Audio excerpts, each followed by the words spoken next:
I see it, I see it. We're doomed. The cave is collapsing. This is no cave. What?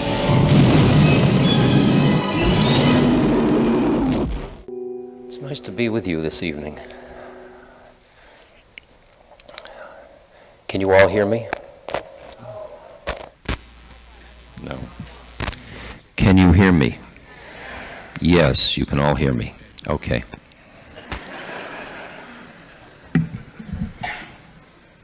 Yes.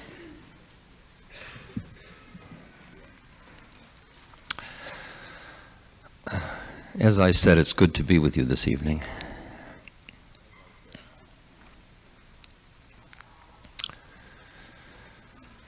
Because when you have a choice, it seems to me reasonable that you want to hang out with people of like mind and like heart. And you want to hang out with people, I do anyway, I want to hang out with people who want to grow, who want to awaken, who want to hear how it is, who want to find integrity in their own lives, who would like to be statements of truth and beauty and presence and love.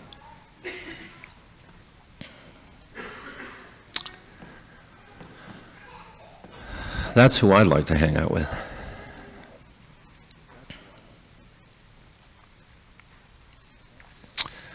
Now, when I was a child, when I'd say a dirty word, my mother would say, "You filthy mouth, little boy, wait till your father gets home."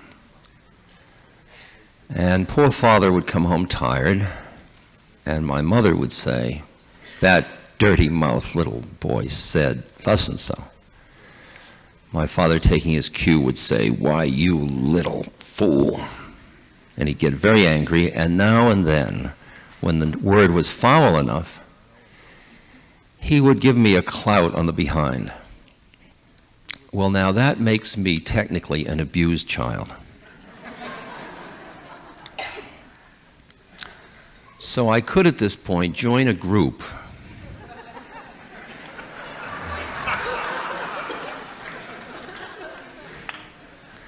and that would be my identity. I am an ex-abused child, working to become unabused. Okay? And I would hang out with other people who define themselves as abused children, ex-abused children, who are trying to work it out. But I remember Trungpa Rinpoche, a very far-out rascally Tibetan Lama. Once I was with him, and he said, "Ram Dass," I said, I came in to ask him for meditation instruction. And he said, "Ram Dass, at this point you should just be doing Ati Yoga. You should just be expanding outward with the mind." So he said, "Let's try it." We sat across this little table from one another, and he had his sake glass, and we looked into each other's eyes, and after about 20 seconds, he said to me, "Ram Dass, are you trying?" I said, "Oh, yes." He said, "No, don't try. Just expand outward." Because trying is a certain stance. I'm really trying to be healthy. I'm trying to do good. It's really not interesting enough. I mean, if you have a choice, why join the triers? Why don't you join the didders? I mean, you want to let go of personal history, not celebrate it too much. And so if you're going to choose the group to be with, like about 11 or 12 years ago, I chose the Seva group to be with. Seva is a Sanskrit word which means to serve, and I figured if I want to be with a group of people, if I'm going to invest in hanging out with a group of people, at least let me find other people who share my desire to relieve suffering in the world. Seems reasonable.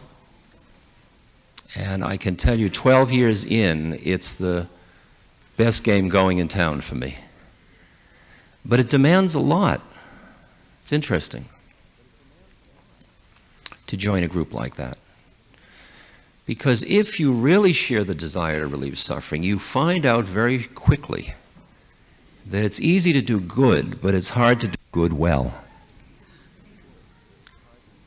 And that in your zeal to get rid of suffering, you usually walk in heavily and end up creating more suffering than you eradicate because of the violence of your zeal to do good. Because you get stuck in righteousness, which is a really corrosive illness. It's milking the situation for a feeling of I'm good. I mean, either you are good or you aren't. So we had to eat our righteousness. Wavy Gravy, the clown, who's a member of the board, helped us a lot. Because he said, he introduced us to these glasses, which are called the serious glasses. And if anybody in the board uses the word serious, like dealing with death, violence, hunger, starvation, AIDS, they have to put on the serious glasses so we don't take ourselves too seriously. Because as Wavy pointed out, if you don't have a sense of humor, it just isn't funny.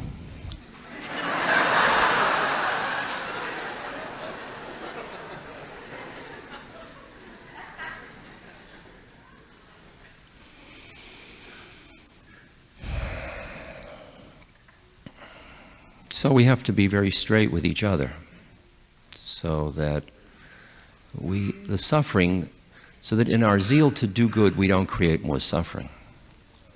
Because there's a way of helping another person. Just make sure you leave space in the aisle so the fire marshal will be happy if he wants to walk down here. Just in the center of the aisle.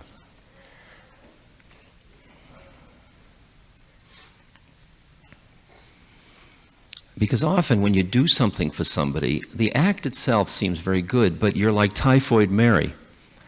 I mean, all she was doing was cooking. You know, no, what a kind thing to do. She was cooking for people. She was also spreading typhoid. And you can do good in ways that do funny things to other people. Because you can do good out of your own fear of getting too close to them. It's like pity. It's a way to keep people at a distance. And so you do good to them.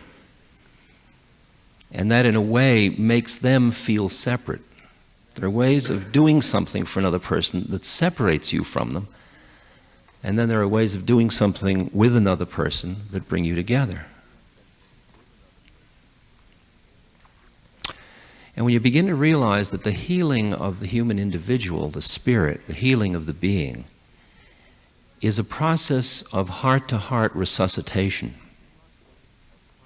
A quality in which you share heart with another person. You share a heart space, a place of being together. And whether you give them food or you can only hold their hand or you can't do anything for the kind of pain or whatever they've got, you are here with them.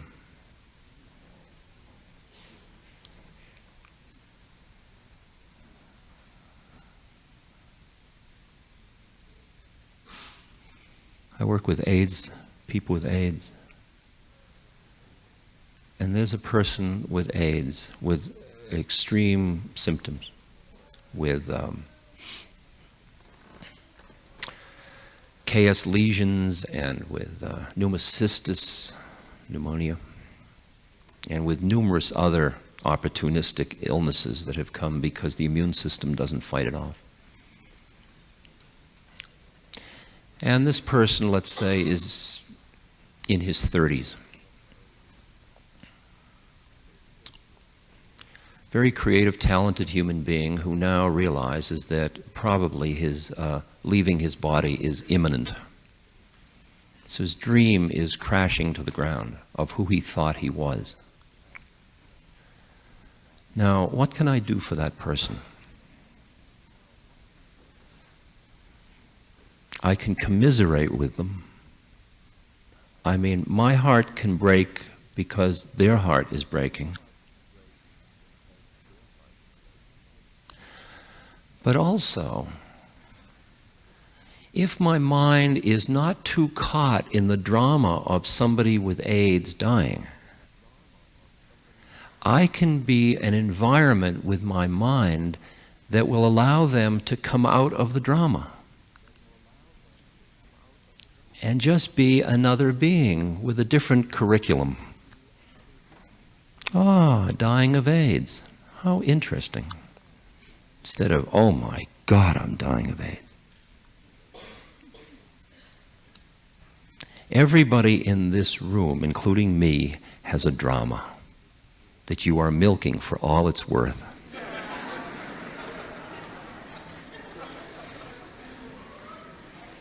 I'm trying to get enlightened. That's a good one. I'm a meditator. I don't know whether I believe all this stuff or not. That's a good one. Everybody thinks they're somebody, and so they have a storyline.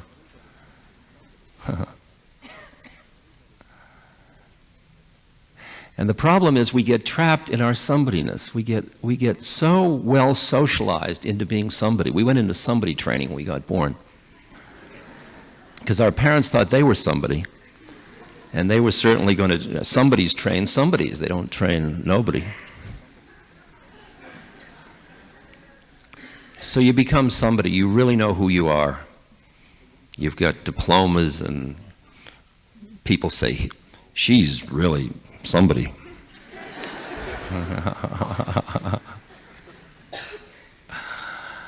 And then at some point you begin to realize you got trapped. It's called the moment of awakening. When you see you got trapped in your somebodyness. That no matter how luxurious your somebodyness is, it's like a large prison cell.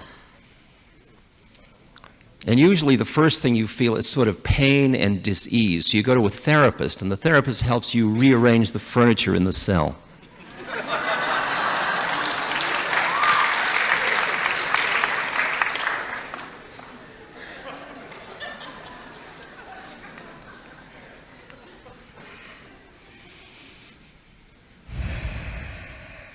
But just like Plato's cave, at some point you realize that you're in the prison of your own mind. And you have tasted the possibility of freedom.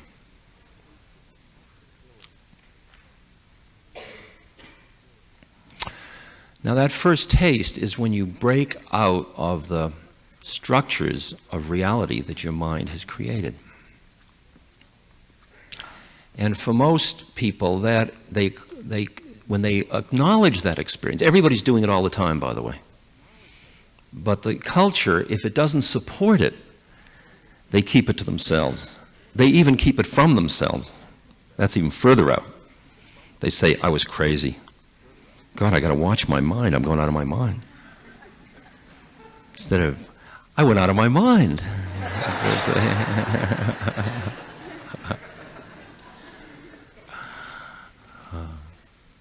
It's interesting, just in the past 20 years, if you look at the Gallup and Roper polls about how many people in this country believe in something after death, and how many widows believe they've been in contact with their husbands, the numbers have just been going up geometrically.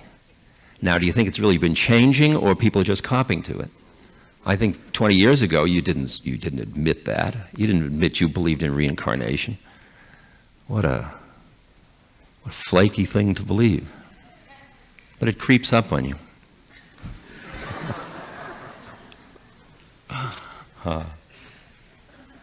Don't expect me to be linear, by the way, because see, the human mind doesn't work linearly. It works associatively. And for me to impose linearity on my mind does violence to it. And I really realize that what we're here for is to hang out. And I'll be what I am. And Gandhi said, my life is my message. So this is it. And so I just let my mind play with us.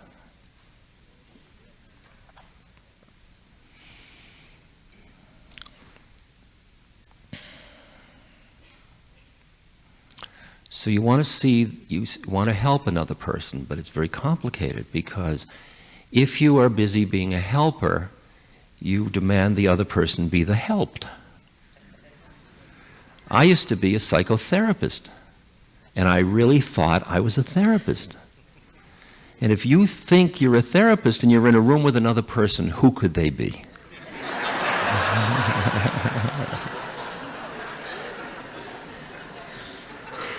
Right.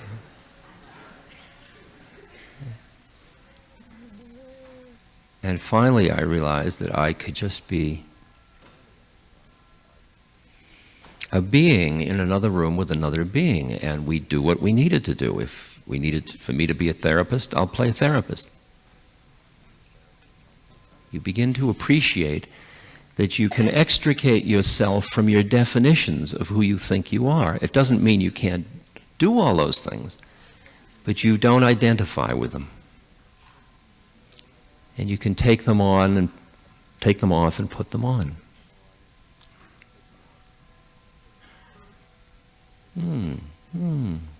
Yes. Oh my goodness. The celebration's begun.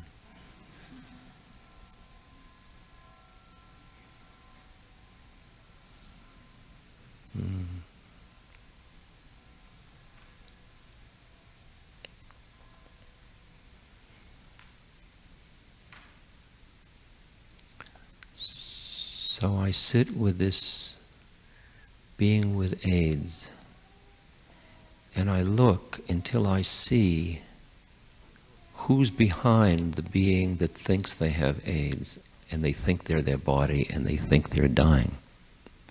Who's behind that?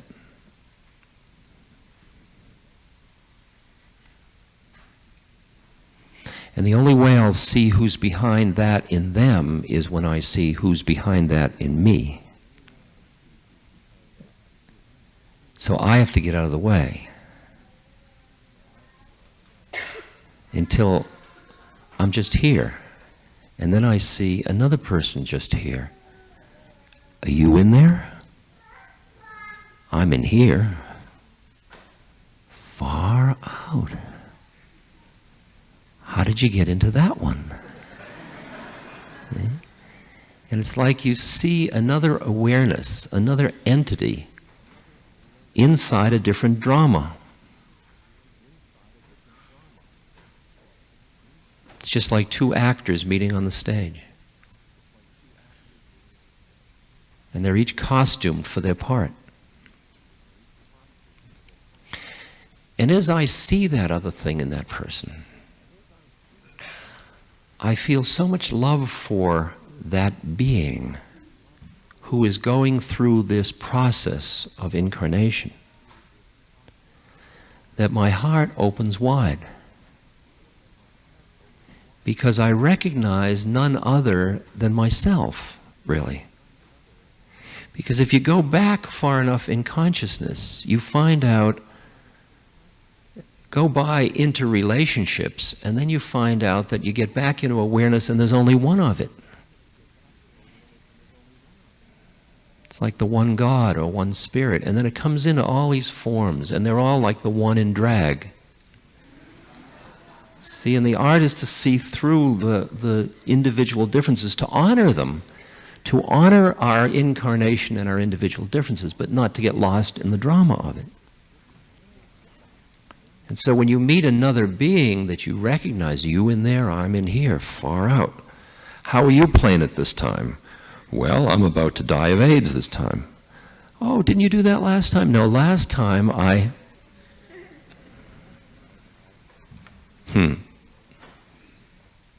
Well, have a good journey. Here I go. Ah, dead. Again. See how weird it is? You know what this Hubble telescope is going to do? I mean, it's going to show us galaxies and galaxies and galaxies. It's like, what's his name? Billions and billions of years. And then you're going to realize how small it all is. You know those little bugs that are born in the morning and die in the evening? Around noon they say, this is life.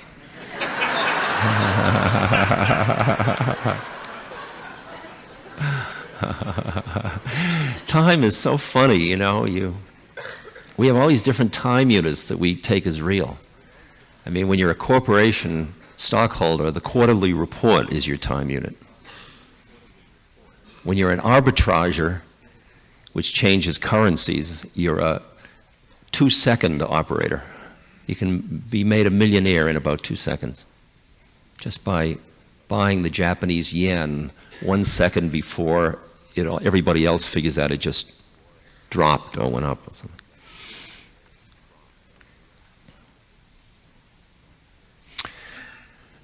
If you're concerned about the earth, our bad farming techniques use about 1 inch of topsoil every couple of years, and it takes 100 years to produce 1 inch. That's an interesting time relationship.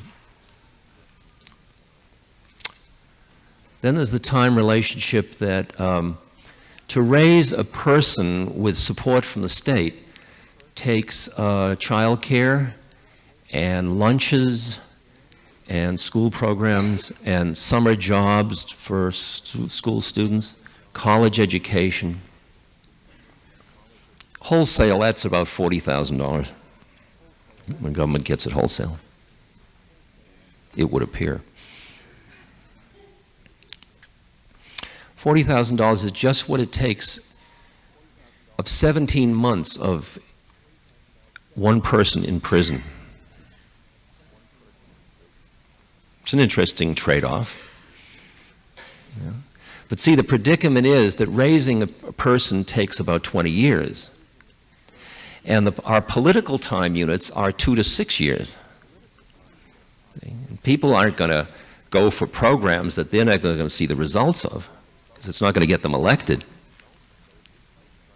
So that's funny, isn't it? And then how about the carcinogens that we're eating and drinking unknowingly? They have about a 25-year span before you'll know that that wasn't the right one to eat or drink. Okay? We want an interesting one, nuclear waste. Boy, did we blow it. You know, we really thought technology had beat the system. We're so arrogant. We thought atomic energy would do it, cheap energy, it would really do it. Now we have so much waste material. I mean, we've got a stuffed intestine, the likes of which you wouldn't believe. And we can't get rid of this stuff. We don't know what to do with it, because the problem is it is lethal for 250,000 years. That's 100 times the history of civilization. And we're sitting around saying, well, I have a theory. If you embed it in salt, it will be safe. Except the salt turns out to leak.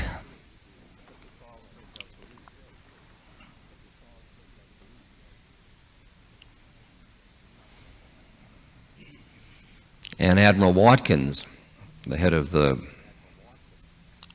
atomic energy, he's told, look, just keep the game going, but go be truthful.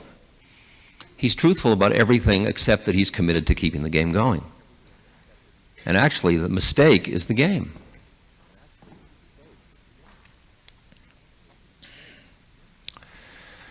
And I know in my heart that's true. And yet I'm part of a social system in which that is not being acknowledged that that's true. Now that's an interesting problem for me. And the interesting question is how much you and I live with the dissonance between what our inner hearts know to be true and the external social institutions that we're affiliated with. That's far out.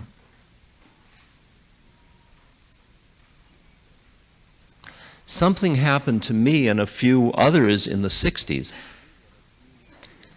that opened us to a feeling of compassion. The last 8 years with President Reagan, I did not feel that the image of my country was a compassionate one. And that feeling was painful to me because I was a citizen of this country, and this country's stated values were not in harmony with my inner heart of what I knew to be true. And so most of us, since we live with this all the time, we become sort of closet compassionates. You know, we sneak a compassionate act in, almost as a heretic act, an act of heresy.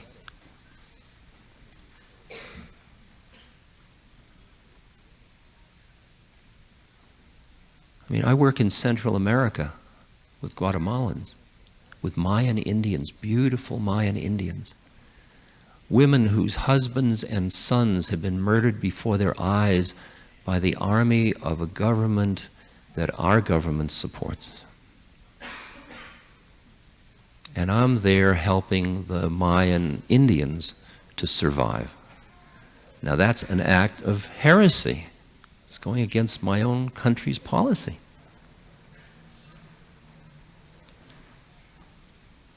It's a funny kind of dissonance to feel.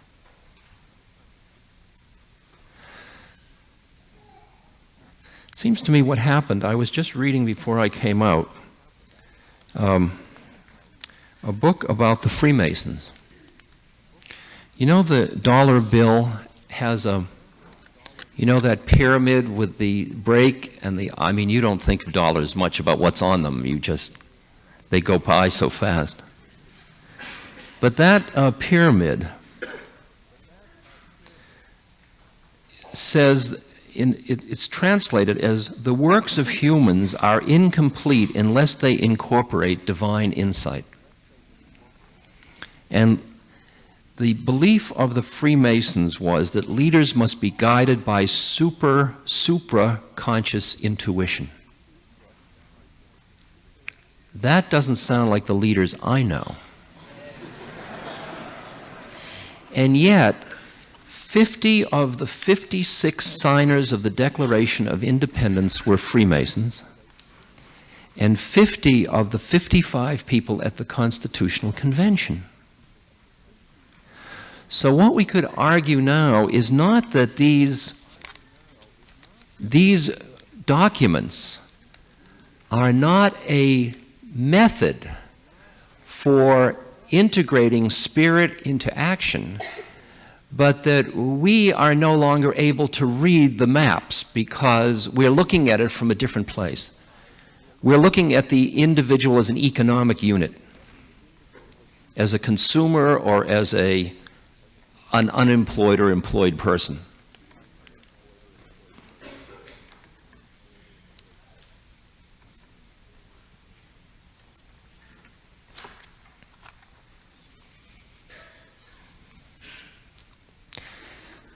If you liked the 60s, you are going to love the 90s.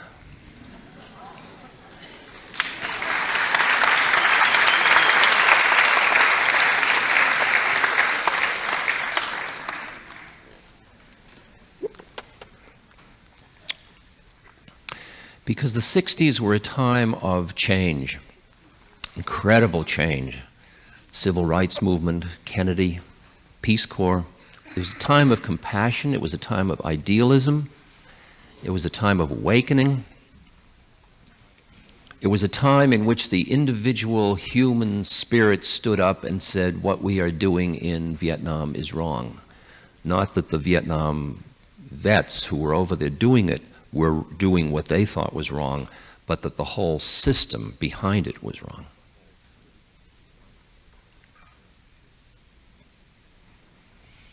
And you can see that same feeling in the soldier, the student standing before the tank in Tiananmen Square, and you see it in Eastern Europe. You see the human spirit throw off the human mind's repressive forces in which ideas repress human spirit.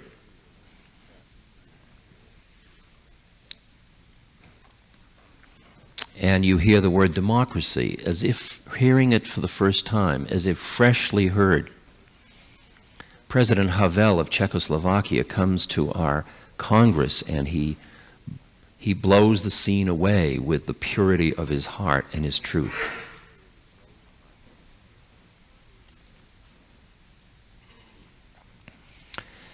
And we feel a strange feeling of disquiet because these experiments in democracy are mirroring to us where we are. Because we've been the champions of democracy.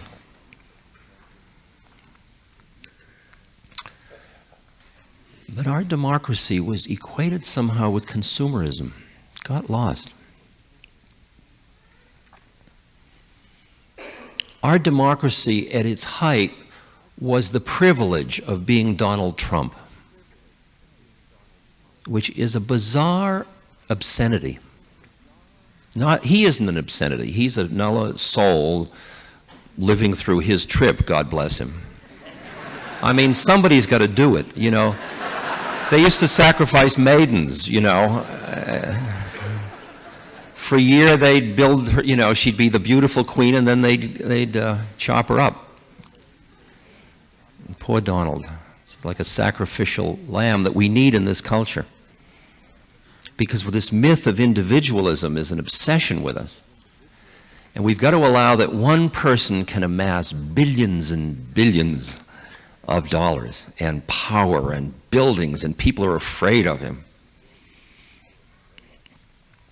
Except Ivana. The Daily News, the headline was, Ivana be rich. I want to be rich. That was great.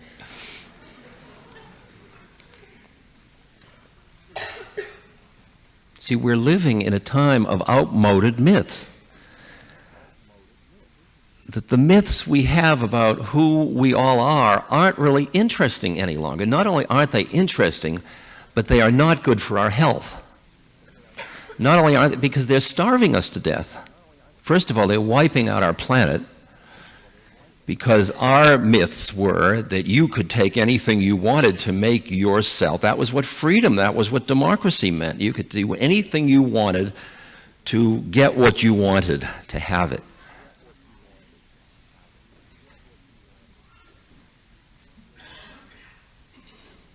And the whole issue of the common good got lost in something called the trickle-down effect.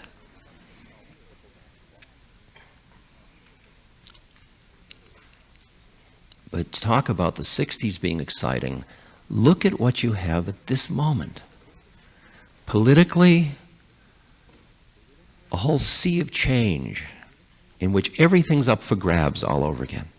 Our whole political structure is based on having an enemy. If we don't have one, we got to create one. Because we don't have any other myths that draw us together other than having an enemy. Maybe it'll be the Medellin cartel.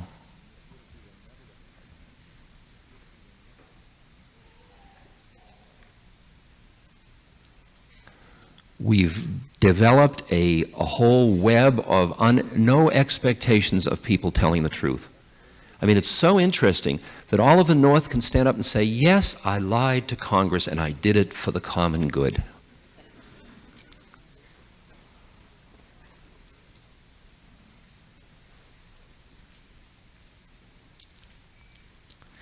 Economically, we're in a far-out position. Because as the polarization between the haves and the have-nots gets greater, as the permanent underclass gets more obvious, as there are homeless people everywhere, something in the system of what we thought was democracy isn't quite working. Because it had something to do with every human being had a right to their basic human needs. If a society was working, wouldn't that be the way you'd assume it was? Without, if somebody was starving, say it's your own fault. It's their own fault if they got addicted to a drug to escape from a lack of opportunity in a world. What would you do? Sit around and just suffer? Somebody comes along and say, hey baby, $5 and you won't feel no pain. Oh no, I will just suffer on against this, you know.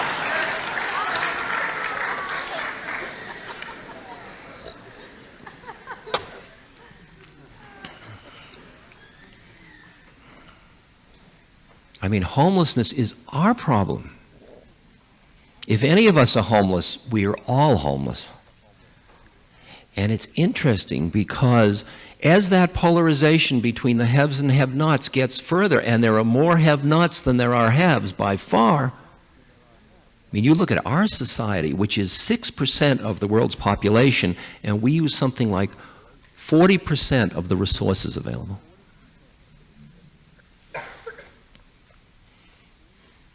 As Gandhi said, there's enough for everyone's need, but not enough for everyone's greed.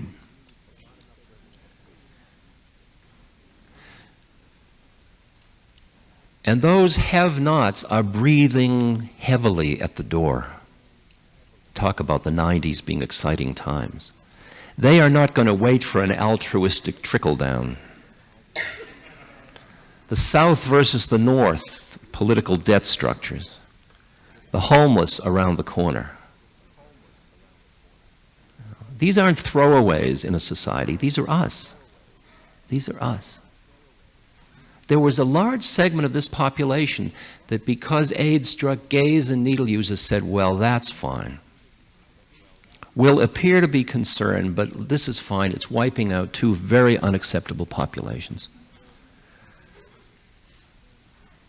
Sound familiar to you? Sound familiar?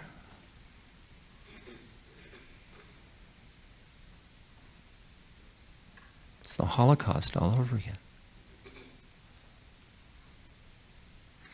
And if you think the political and the economic, I mean, the social one's interesting because, see, like the only people that use drugs in an escapist sense are two groups. One are the inner city poor who have no economic opportunities. And the other are the yuppies, the people who are making it, who are really making it in this society. The young, upper, middle class, professional. They're using it. You say, well, what are they using it for? They're using it because they were promised that when they did certain things and they won, they would feel good. And they did, and they don't. Because the myths didn't work. Because even if you accrue all of the stuff, if you have to close off something in life in order to be happy, you're never really content. And you have to close off all the people that don't have what you have in order to be happy in your mind. You deny their existence. Like there's a study that shows that people that make 15,000 think that if they made 50,000, they would realize their dreams. The people that make 50,000 think that if they made 100,000, they would realize their dreams. In terms of the percentage of people who have realized their dream, 5% of the people that make 15,000 say they have realized their dream, and 6% of the people that make 100,000 say they have realized their dream. Seems a lot of trouble for very little return. Doesn't it seem that way to you?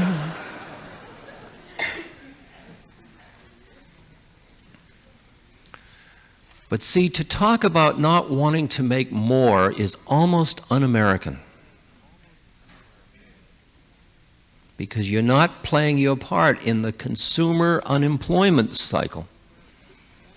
We have to have planned obsolescence. We have to keep consuming. We need bigger markets to buy. We have to have those markets have money to be productive to buy. So we've got to keep the poor people with enough money to buy so that the money keeps going, and it keeps getting less and less evenly distributed all the time. The rich get richer and the poor get poor. The whole thing is very bizarre. And I think it's because that basic pyramid got too far separated from the upper part on the dollar bill. I love that it's on the dollar bill.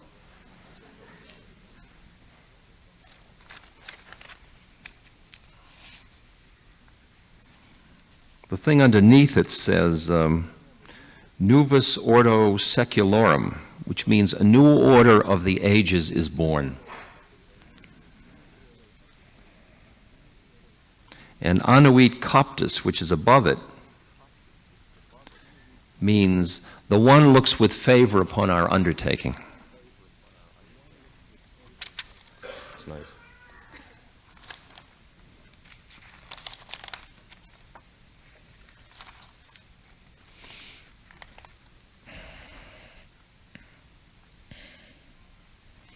But if you think all that's interesting in the 90s, try ecology. That's an interesting one. And as Earth Day comes, it's interesting. Earth Days suddenly become interesting because things are starting to hit the fan.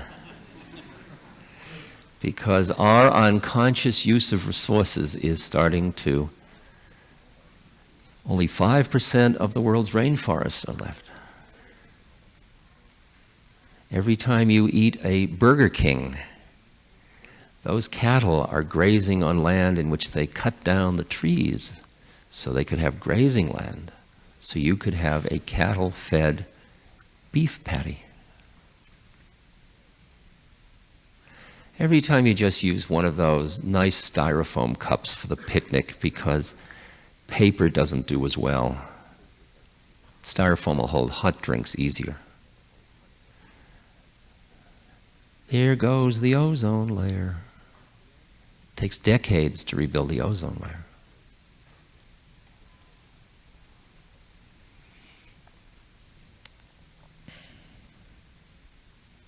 Interesting. We have so much garbage in this country. See, isn't it funny what our waste is our problem? Can't get rid of nuclear waste because it lasts too long, and the garbage washes up on the beaches.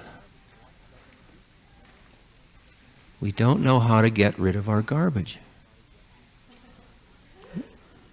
We're drowning in our own excreta.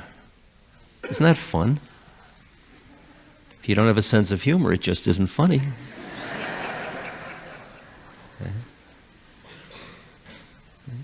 You and I are in an interesting position because we have started to awaken. That's what you're doing here, I assume. Otherwise, why would you come here, Ramdas? I mean, you're not enlightened, but neither am I. And if you are, blessings. Thank you for coming. All of us are just muddling along here.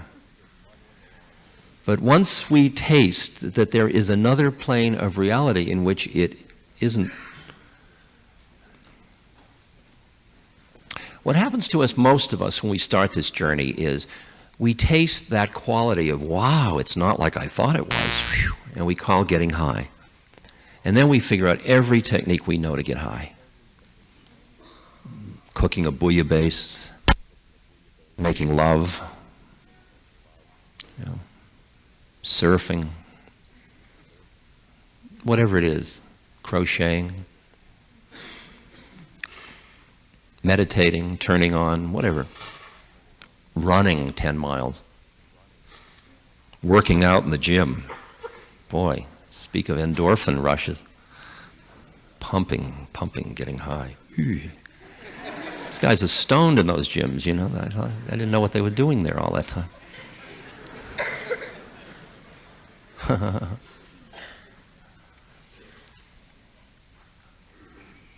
But we realized along the way that getting high wasn't the same as getting free. In order to get high, we pushed away the low. A lot of us became renunciates. We said, this earth is a drag. It's full of greed, lust, hatred, sloth, and torpor, ill will, and doubt. That's what the Buddha said. So I will have nothing to do with it. I will go to a cave and I will go into another plane of consciousness. But as you keep playing this game of consciousness and relative realities and see how it all is more and more, you realize that if you push away anything, it's got you. I have a spook friend named Emmanuel. He's not an embodied being. He speaks through a friend of mine. And he's got a great sense of humor. He'll say, like I said, Emmanuel, what do I tell people about death? He says, tell them it's absolutely safe.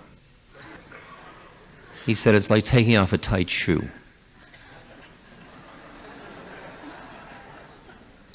So I said, Emmanuel, what am I doing on earth? What am I doing here? He said, Ramdas, you're in school. Why don't you try taking the curriculum? Like, why do you treat your incarnation as if it was an error? Haven't you considered the possibility that you are in exactly the right place at the right moment for what it is you need to learn and get on with it? You considered of taking it on as a curriculum?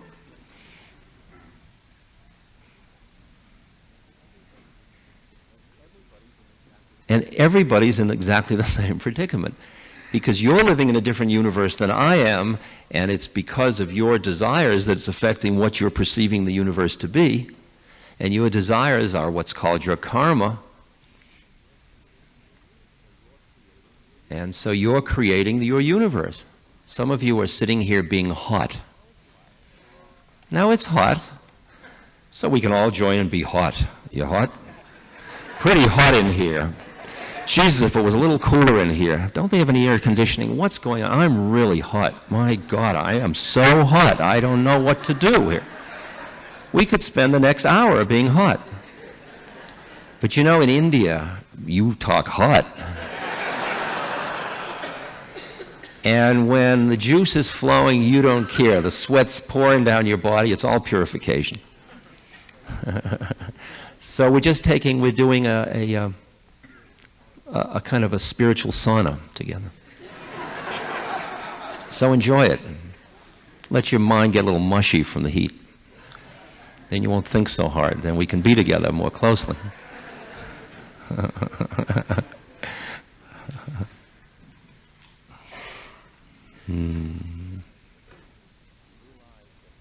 So you realize that high isn't free because you're pushing away something, and so you decide to take the curriculum. And the curriculum is everything that's got you. It's everything to which you're attached or have aversion is your curriculum, because that's all you see in the universe. That's all you ever see. You see what you like and what you don't like. The Tao Te Ching says, truth waits for eyes unclouded by longing. As long as you are identified with your desires, all you see is the outward container. As long as you're horny, you just see what's makeable. As long as you want power, all you see is power. As long as you want to be good, all you see is opportunities of how to be good. As long as you're a therapist, all you see is patience. It's the same thing.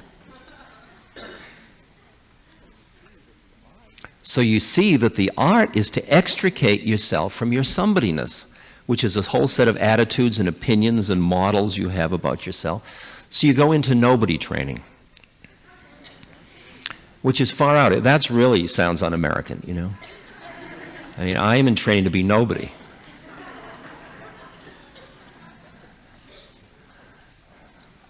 Hello, Mr. Trump. I'm nobody. Wavy Gravy, Wavy spent in the last 2-3 elections, I guess, he's run nobody for president. He's got a bus that says nobody for president on it. Nobody can solve our economic problems. Nobody cares. You know, all the slogans that would make you want to vote for the... and actually, more people voted for nobody in the last election than voted for somebody. I think you should know that.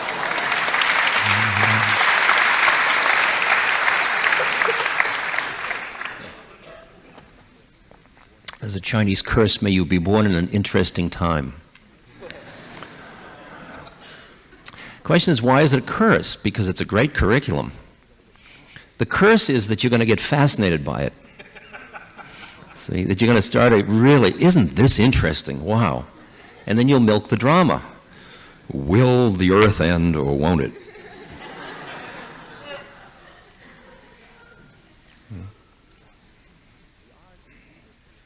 The art is neither to have hope or to be hopeless. Just be quiet, listen, hear, and respond.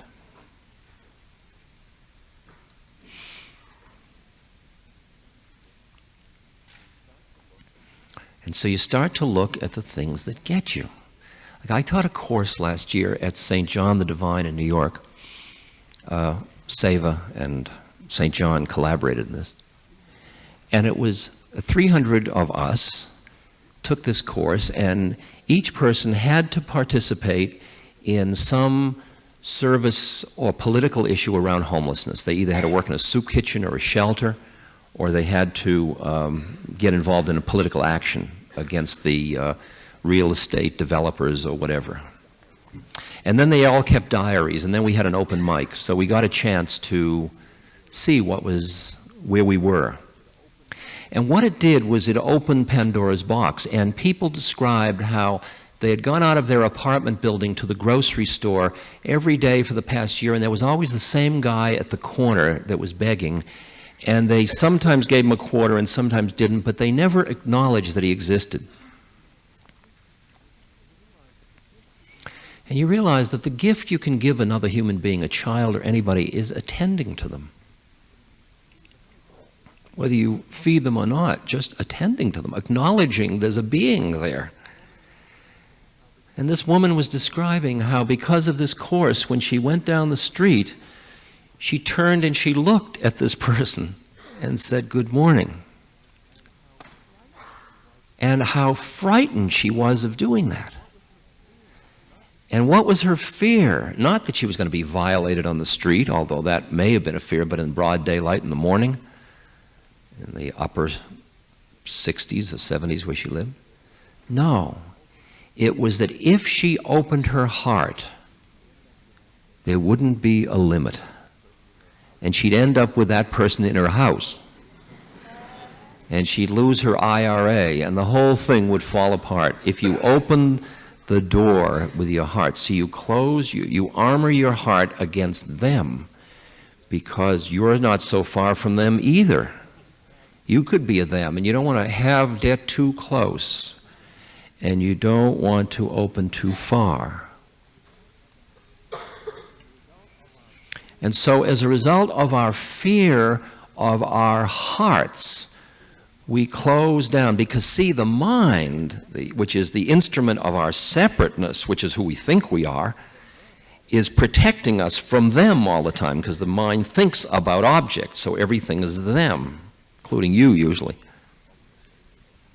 That's the ultimate in alienation. Think of yourself as me instead of I.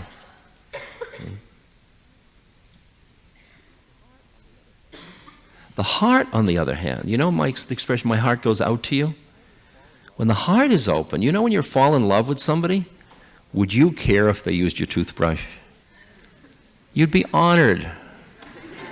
You'd be honored.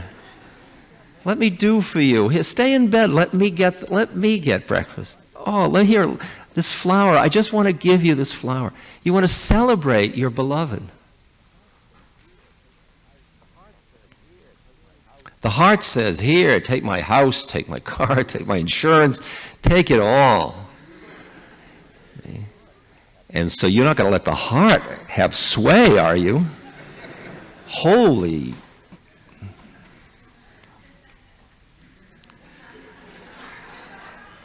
Holy, that's all. So you say, no. The mind's saying, now, wait a minute. You mean, lilies in the field stuff's fine, but you've got your health insurance to pay tomorrow. It's interesting whether or not you can, the edge for attachment, the edge for the issue is whether you can be true to what you uniquely are, which may be somebody that isn't ready to give up everything now and that doesn't even know that that's what you should do. And yet your heart is open, and yet your heart is open to your uniqueness too. That's far out. That's an edge to play with. That's an edge. See, we're so afraid if we open our hearts, we won't be able to set limits. If we open our hearts, we're going to end up hurting ourselves. I'll tell you, we're hurting ourselves a hell of a lot more by not opening our hearts. We are starving to death in our protective security. And how secure do you feel? The more you feel your separateness, the more you protect yourself, even from the family. I mean, they're going to want something.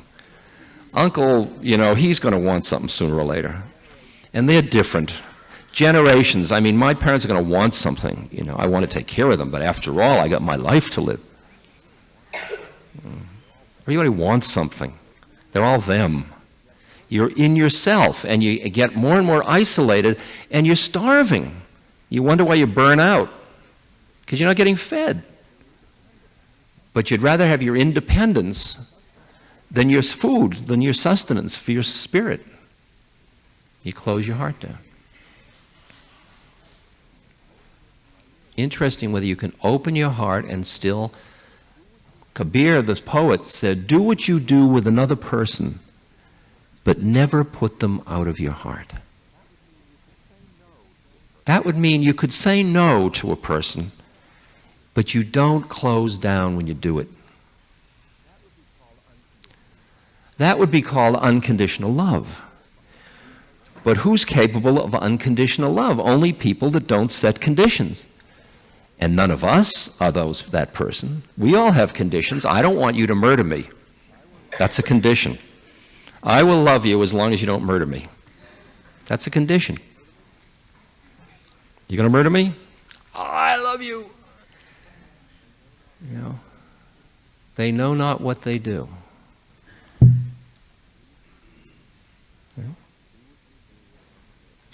Do what you do with another person, but never put them out of your heart. Gandhi said, I'm going to do what I need to do to get the British out of India, but they must leave as friends.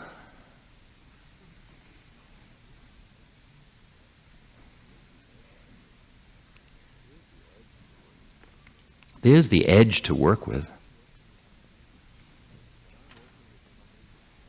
When I'm working with somebody with cancer, I'm working with a woman that's 58. She is beautiful. She's got cancer in both lungs and her brain, and who knows whether she will be healed or not. I pray for her all the time. I would like her to be healed, however. And what I do with her is, what can I do for her? What I can do for her is be in love with her. And as we come into the space of love together, I know there's a good probability she's going to die, and it's going to hurt my heart, and my heart's going to break again. And the far-out thing is realizing that to be fully alive, your heart breaks again and again and again and again and again. And yet behind it all, here we are. Here we are. Because the quality of love embraces suffering. It doesn't exclude suffering.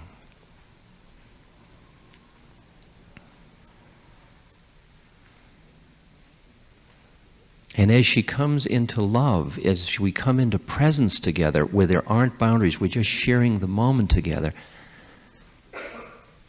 tension leaves her body. She relaxes. She feels whole, even with her cancer. So all of the tension and the fear dissipate because she's no longer identified with her separateness. And as she's no longer identified with her separateness and the fear goes, that's the optimum condition of what she can do to be available to whatever healing is to take place. Sometime the healing will be in her body, and sometime it'll be out of her body. But that's of no concern, finally. That's just more storyline. That's what the Bhagavad Gita said. Do what you do, but be not attached to the fruits of your efforts. Do it as purely as you know how, as fully, with as much open heart, as clear presence. Just do it. Do each act towards another human being as if you're serving the beloved. You want a yoga? There it is. Simple rule. Go ahead, try it. That's what I do. I just keep practicing. And the ones that really turn me off, I work harder with.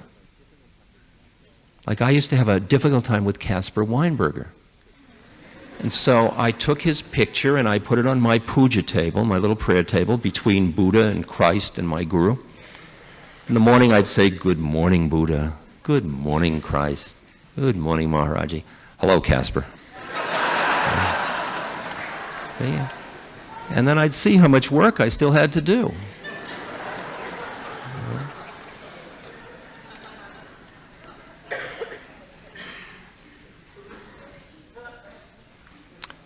You want to get free?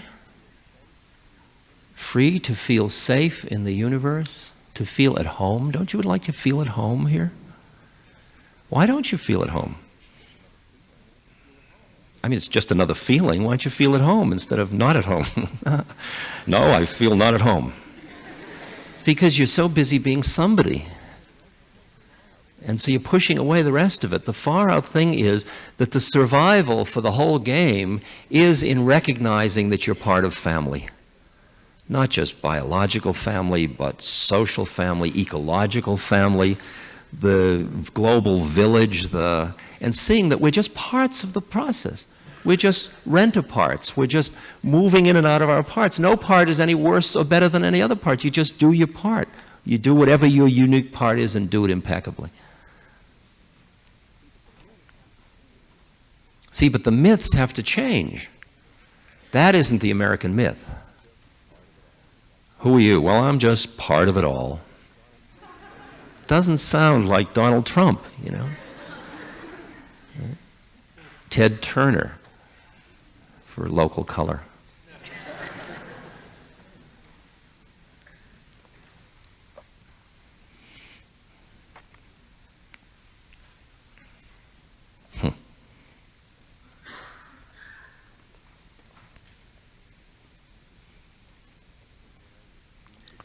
So you come up for air, you see that you're not separate. And then you come back down into your separateness and you say, we're all one, but it's my television set. Okay? Like the Sufis have an expression, trust in Allah, but tie your camel. Now, it turns out that I translated that wrong. And I've done it for years, and I saw what it showed about me, because the actual statement is, trust in Allah and tie your camel. In other words, trusting doesn't mean you don't tie your camel. You are impeccable on every plane. You don't have to close your heart to tie your camel. See, that's sloppiness. To run a business and let everybody walk all over you because your heart's so open, that isn't impeccable. You learn how to play the game beautifully. It's like playing Monopoly. It's an art form. And when you see a player playing it as an art form, like Joe Montana, it's a football player, you really see the art in it. Jamil, basketball.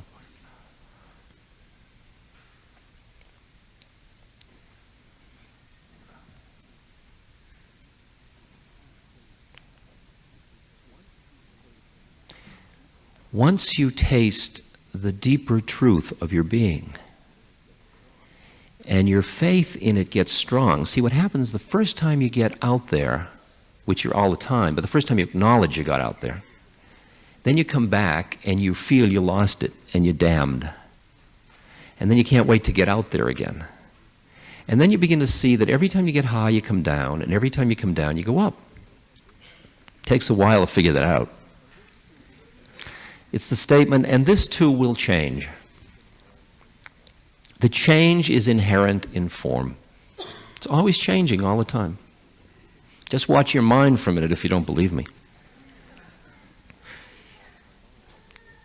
I mean, I sit and watch my mind. I've been doing it since 1970.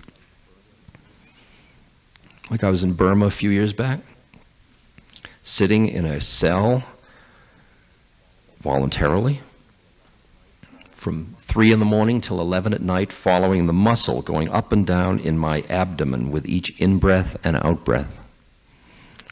Rising, falling. Rising, falling. 3 in the morning till 11 at night. 7 days a week. week after week. No writing, no reading, no talking, no looking at pictures. 2 meals a day, 1 shower for an hour.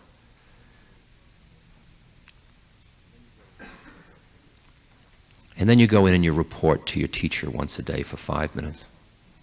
And he says, tell me. And you say, I'm following my breath, rising and falling. Which he obviously knows because he told you to do it. You say, I'm noticing the in-breath has a quality of softness and the out-breath has a quality of heaviness. Whatever it is you're noticing.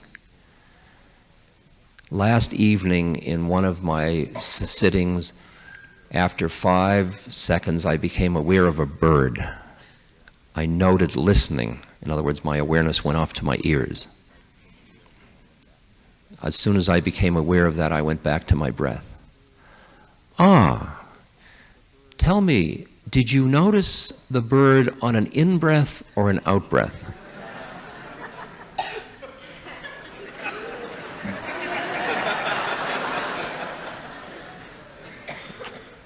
I didn't notice. Please be attentive. And then as you're leaving, he says, by the way, did you awaken this morning on an in-breath or an out-breath? Saying, oh my God, won't he ever stop? But as your concentration gets keener and keener and keener, the rest of the universe dissolves, and you see the way your mind is creating your history, the future, the reality, and you keep coming back to the breath and coming back to the breath until your mind stays on one point, and then you are at the entry gates into the inner process. That's when you start to penetrate into the universe and begin to appreciate the universe subjectively rather than objectively. You're no longer one thought away from where the action is. You are the breath. You're not somebody breathing. And wherever you turn, wherever the awareness turns, you are that.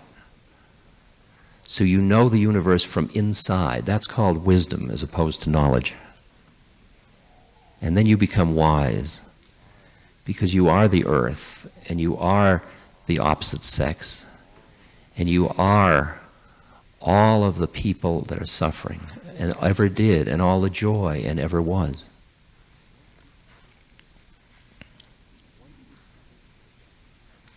And once you have tasted of that, everything else is different.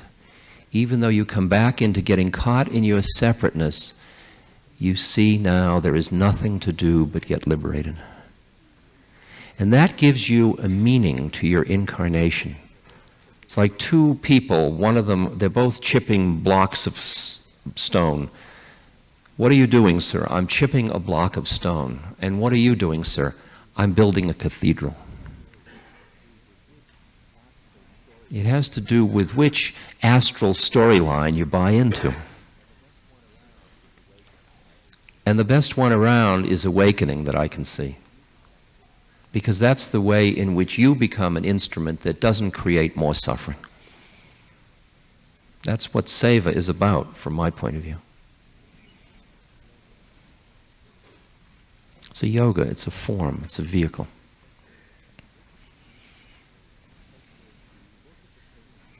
And the question is, can you look at the things you're afraid of? Sexual, aggression, all that stuff. Without making a case out of it, just notice it, bring full awareness to it, and bring appreciation, not judgment. Every time I go to judging, the minute I feel myself in that judging mode, I flip it and I turn into an appreciator. When I go out in the woods, I look at trees and I have no problem at all appreciating individual differences in trees. Elms and oaks and sumacs, each has its own beauty and uniqueness, and gnarled ones and straight ones. But you get around humans, you're saying you'd be better if you were, It's interesting because when you're working with dying people, you realize you can't die another person's death. You can only create an environment where they can do what they need to do. Because how do you know what they need to do until you are them, which means till you've merged with them? Then you will understand why they are what they are. So all you can do is keep listening into another human being. And when they feel listened to, their paranoia dissolves, if they can, and then they're free to come up for air. That's why you offer people your own quietness of mind and your own openness of heart as a gift. That's your gift. And you and I, at this point in history, are faced with a most interesting situation. Because change is accelerating all around us, politically, economically, ecologically, socially, morally, every way.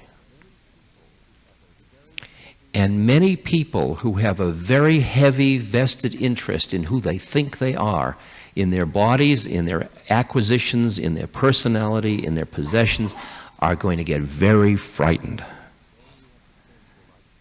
Because when you have to change your lifestyle, you get frightened. And when people get frightened, they get very repressive to try to keep the line. They get too frightened, they get very violent. And under those conditions, what the society requires at this point are human beings whose consciousness is such that they can respond to change without fear. That's what we've been working on ourselves for. And when you have connected to that in you which has nothing to do with change, then you can allow the changes to happen, even with creativity, with enthusiasm, with fascination, with delight, or with just allowing them to change. Not far out.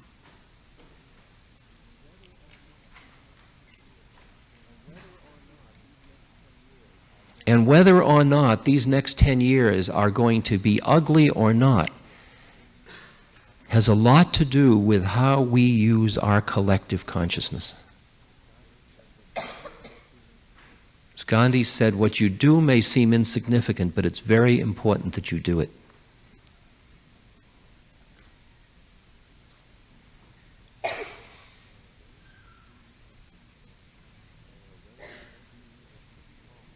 And there are ways to be at this moment in the presence of social conditions as they are in such a way that you soften and quiet and deepen and bring the inner to the outer much more closely and the upper to the lower.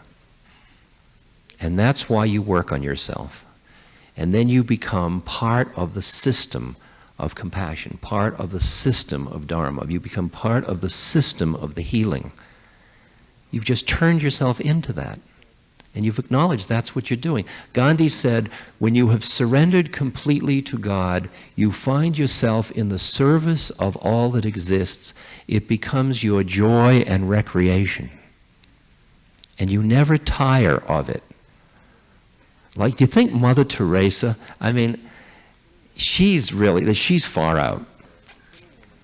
You know, you see her, this little woman, she goes in the street and there's a leper and lying in his own excreta. And she picks him up and starts to wash him and bathe him and all. And you say, isn't she wonderful? Isn't she courageous? In her head, she said it. She said, I am working with Christ in all his distressing disguises. If you have a baby and the baby vomits, such a big deal to clean it up. If you love somebody, wouldn't you like to just be with them no matter what the conditions? I love you, but I don't want to be with you because you're sick. If you really loved somebody, that's just when you'd want to be with them. She's just having a wild, mad love affair. I mean, what I see her doing with a leper, if you walked into a bedroom and found two people in bed together, and you'd say, how courageous. I mean, it's the same thing from where I'm looking at it. It's just a mad love affair.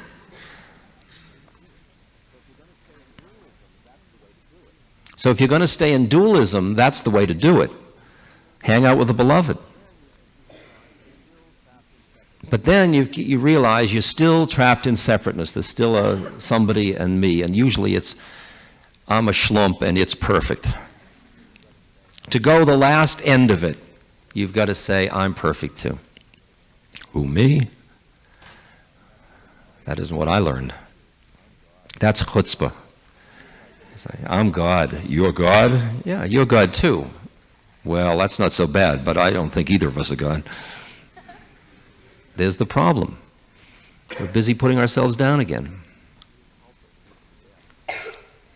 Mea culpa-ing to death. Instead of merging to life, I merge to life.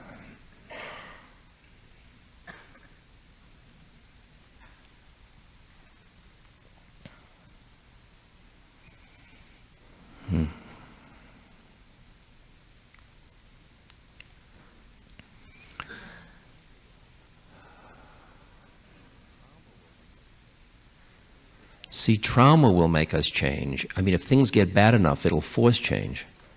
Like if there's no gas at the gas pumps, then you figure out how to go a different way.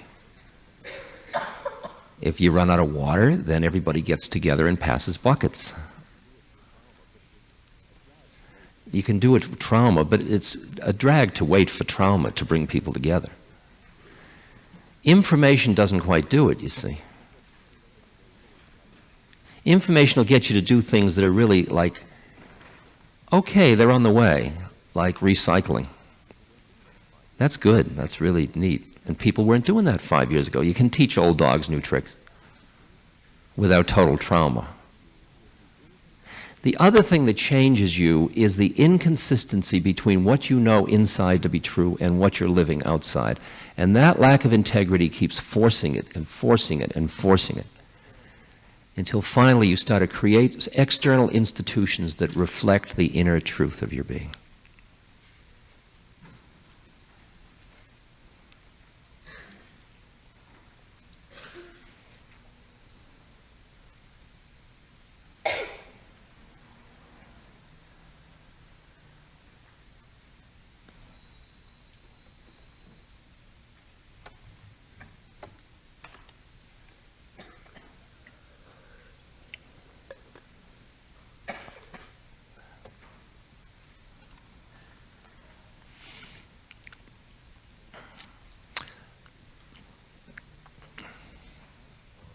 Are we animals struggling to survive, or are we choosing to evolve?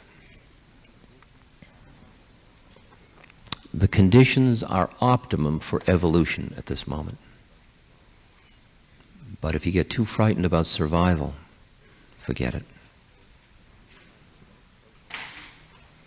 And to realize that most social institutions are built upon fear, that's far out.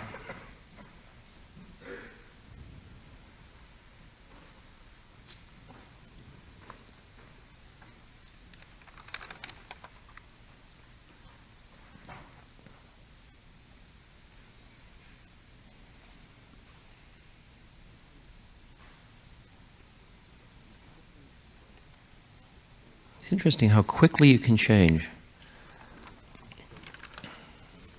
I was playing with 3 states of mind. Listen to this. This year I broke my Achilles tendon. I mean, I ripped it to shreds. See, now all of you probably are feeling, oh. But then I'll say to you, I did it playing tennis. Then you go, oh. Then I say to you, in France. And you go, oh. So, it's far out. So I ripped my Achilles tendon playing tennis in France. It's hard to pick up a lot of sympathy for that.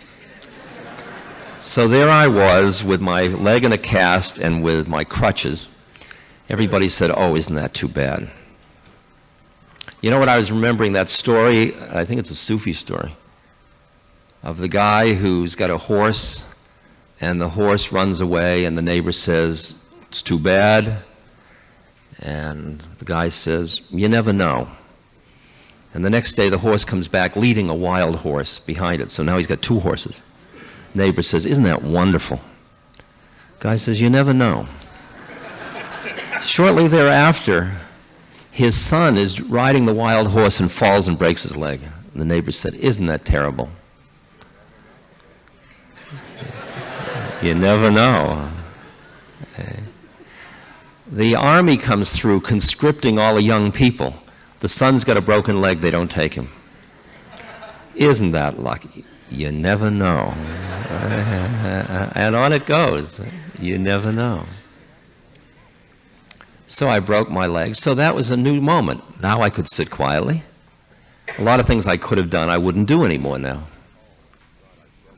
So it was either, oh my God, I've broken my... See, how quickly do you let go? Now I'm somebody with a broken leg and crutches. So I get a wonderful sign that allows me to park in forbidden zones. And it was funny because I had an MG convertible. And so I'd pull up to a supermarket and park in the, you know, for the disabled. And then I'd get out and people would look at me like, how disgraceful. You know, and I'd take my sign and stick it on the windshield and they'd look, and then I'd take out my crutches and you could see their face just changing into, oh, the poor thing.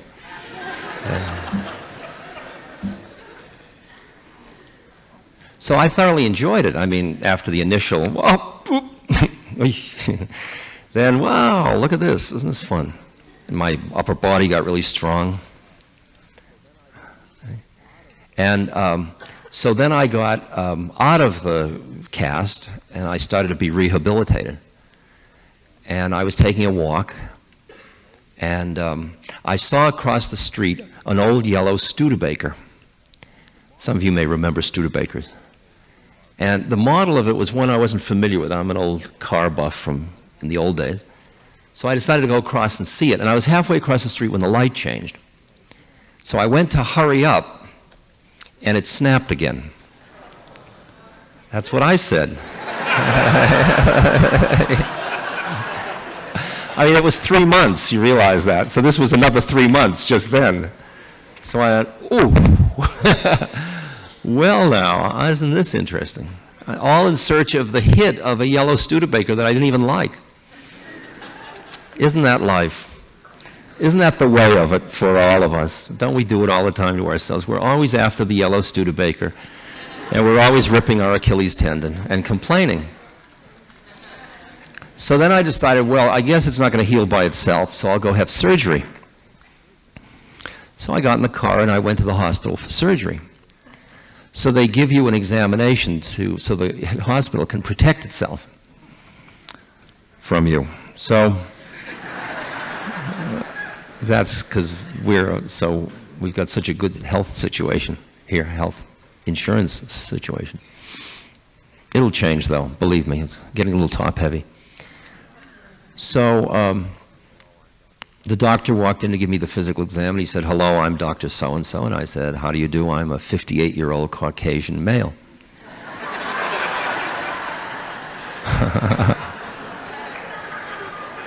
He said, "What do you mean by that?" I said, well, I could say I'm a broken Achilles tendon. Would that be more relevant? You want to know about my childhood? What do you want? You know, how I am relevant to you are the first 3 categories on the checklist you have, and that's 58-year-old Caucasian male with a ripped Achilles tendon. So I got to the anesthesiologist and I said to him, "I'd really like ketamine." And he said, "We don't use it because people complain it gives them hallucinations."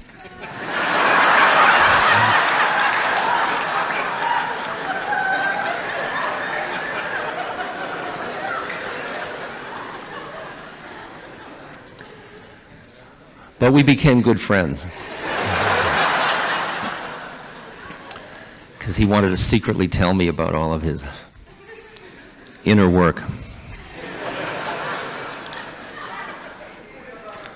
He will never be appointed Supreme Court Justice.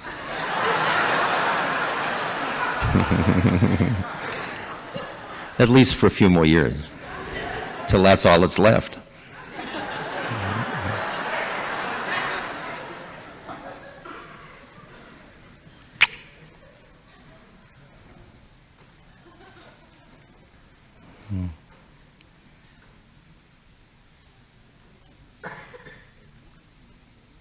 It's interesting, as things change, how you lose it, because you have a model of how it was, and you can feel the inertia in the model. Like you take aging, that's a really good one. I mean, everybody's doing it. You are decaying slowly, even now. Right at the second you're decaying. We could have a Decayers Anonymous. How is it feeling decaying? Would you care to give a testimonial? Okay.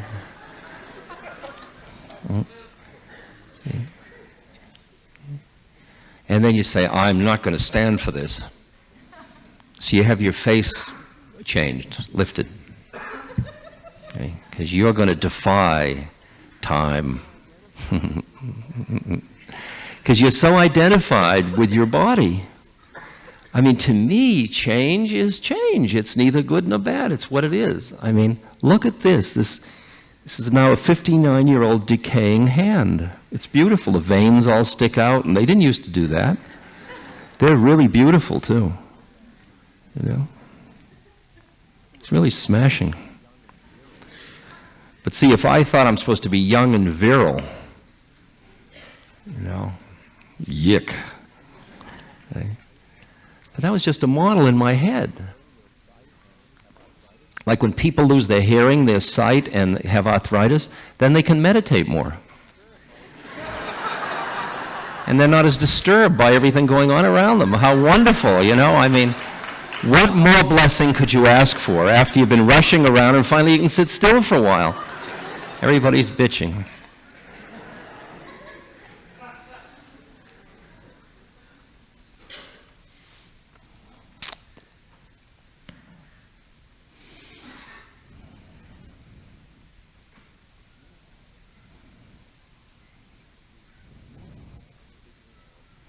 This is what you and I are figuring out is the relation between the inside and the outside.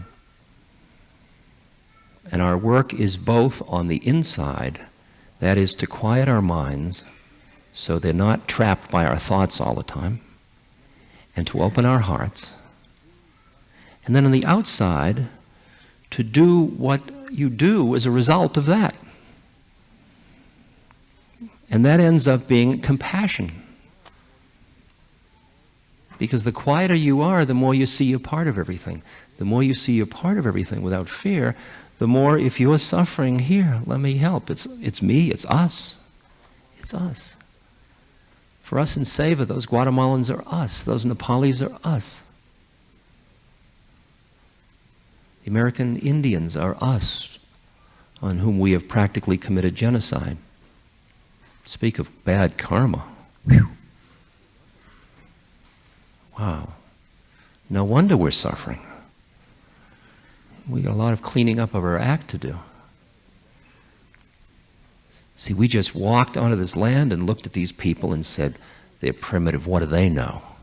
It turned out, funny, isn't it, that right at this point, when we're falling apart, what do we need but their wisdom? Because they knew how to be in relation to the earth. Those primitive savages.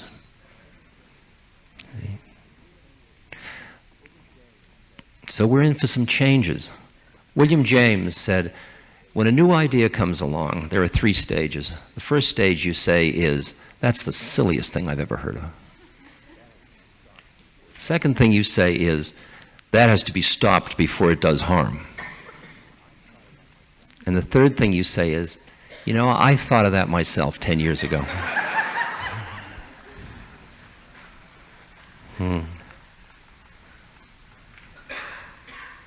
You wait 3 to 5 years from now, you'll be living life in a way you didn't even expect. My life now is so weird that who I was when I was at college busy planning my future, of all the lists I had, none of them included this. I mean, this is so weird it wasn't even on the list. And it's so much more interesting than everything that was on the list. That's what's so far out. And yet I could have been very rigid and held on to the list.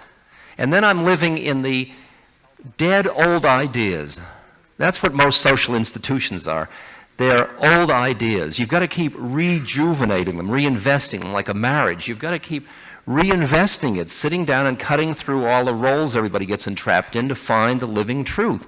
Otherwise, you're just living in an old dead idea. We're going to stay married till death do us part. And that's that. Because we said it once. Okay? It's got to be this moment and this moment and this moment and this moment. And the contract is, the only marriage contract is love. It's being together in truth and love. And all the rest of it is just creating suffering. So you get on with it. It's not an easy yoga. Those of you that are playing with relationship and wish you had one or wish you didn't, or want more of them, it's interesting work because you've got to deal with all of your third chakra power stuff, in which you get into power struggles, opposite sex or same sex or older or younger or something.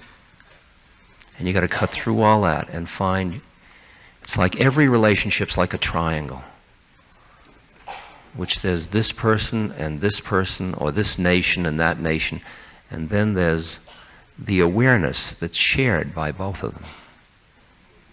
And until both of them acknowledge that one that lies behind the two, they just keep getting into their own separateness, and it's paranoia. And a marriage is two using the relationship to become one so that the one can dance as two. And that's that living thing, flicker between one and two, one and two, one and two, one and two. What a challenge.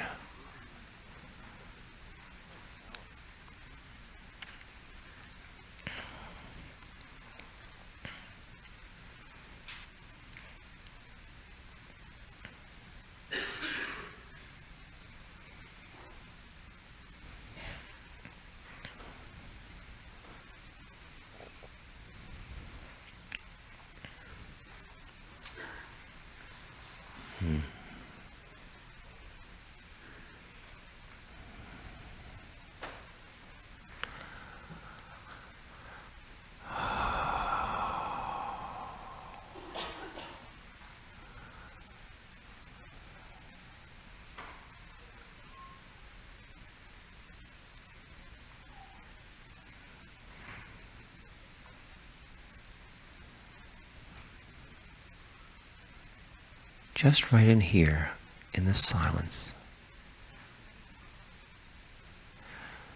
Watch your mind. Watch the thoughts. It's hot. When is intermission? My behind hurts. Why is he silent? Why don't I understand everything he said? Is he for real? Just watch it all. Keep letting go of it. Keep letting go of each thought as it comes up. Don't stop it. Just let it float by like you're sitting watching a river.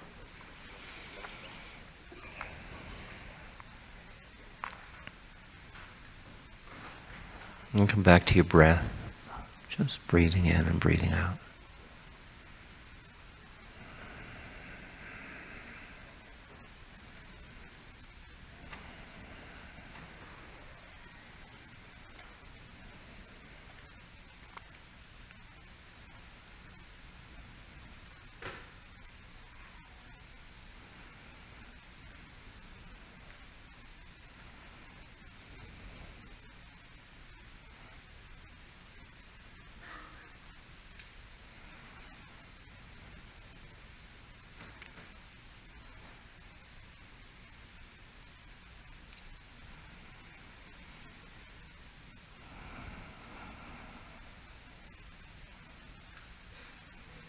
behind all the thoughts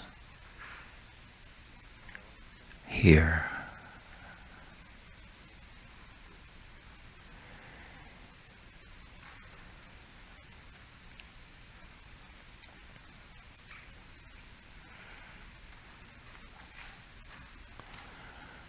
A being defined is a being confined. Let go of the labels.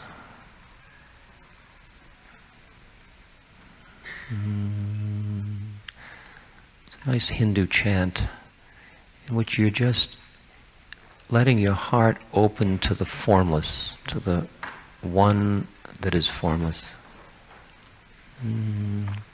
It's just got 3 words in it: Om, Shri, and Ram. Om is the sound of all sounds. Shri is like honoring, and Ram is the name of that which is behind. It's just another name of the nameless. Don't get upset if it isn't your favorite name. They're all just names. Different strokes for different folks.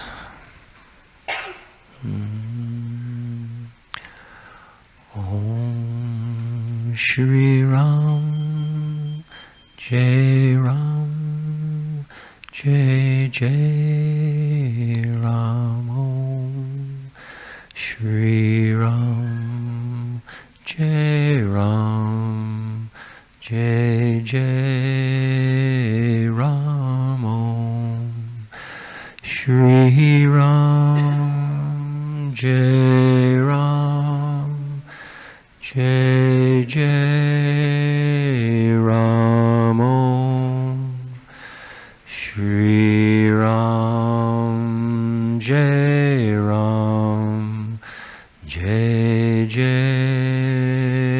Ram. Om. Some of you have heard it before sung in the minor key, but we're doing it tonight in the major key, so keep listening. Om Shri Ram, Jai Ram, Jai Jai Ram. Om Shri Ram, Jai Ram, Jai Jai Ram. Om Shri Ram, Jai Ram, Jai Jai Ram. Om Shri Ram, Jai Ram, Jai Jai Ram. Om. You can sing harmony with it too if you want. Shri Ram, Jai Ram, Jai Jai Ram. Om Shri Ram, Jai Ram, Jai Jai Ram. Om Shri Ram, Jai Ram, Jai Jai Ram. Om Shri Ram, Jai Ram, Jai Jai Ram. Om Shri Ram, Jai Ram, Jai Jai Ram. Om Shri Ram, Jai Ram, Jai Jai Ram. Om. 3 more times.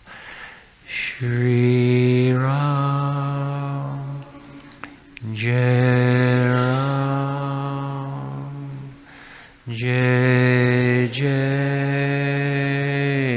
Ram. Om Shri Ram, Jai Ram, Jai Jai Ram. Oh. Breathing with your heart now, the next one. Shri Ram, Jai Ram, Jai Jai Ram.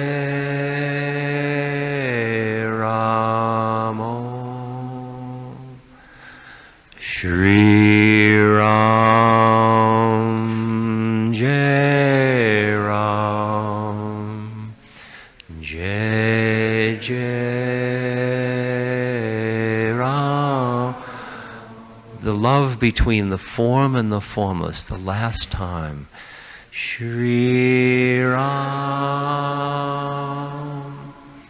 Jai Ram, Jai Jai Ram. Shri Ram, Jai Ram, Jai Jai Ram.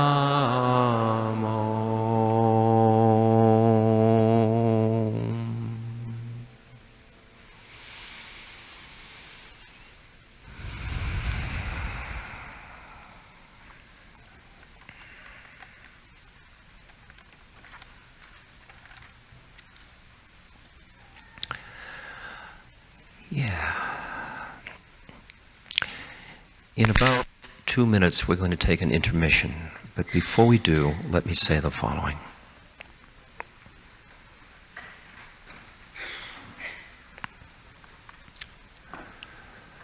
This evening is sponsored, it's a benefit for the Seva Foundation, in part, and in part it's for the Hanuman Foundation, which is what supports me and Jai, who's my colleague.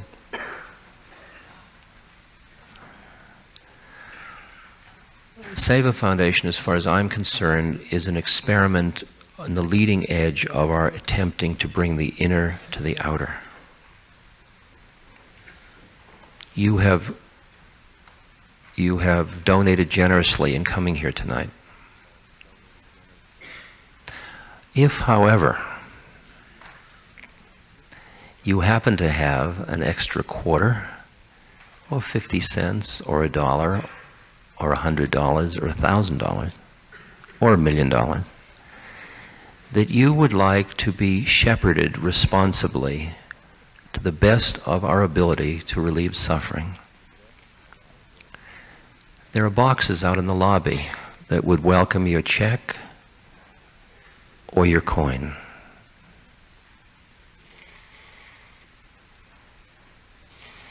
There are also books and t-shirts and all of those nice things, the proceeds of which go to the Seva Foundation completely. I want to thank Natalie Provo-Thompson. Is she in the room? Natalie? There she is. I want us to thank Natalie because there you are. Stand up. Come on, stand up. Great, good. Because she and all the Atlanta Friends of Seva got together to do this as a volunteer act to bring us together. I also want to thank the Central Presbyterian Church because though this is warm, it is very beautiful. And I would like to thank Al Wynn, who is the acting minister, Agnes Norfleet, the assistant minister, Queen Cato, and Clarence Potter. Would you thank them for me too, for this beautiful house of worship.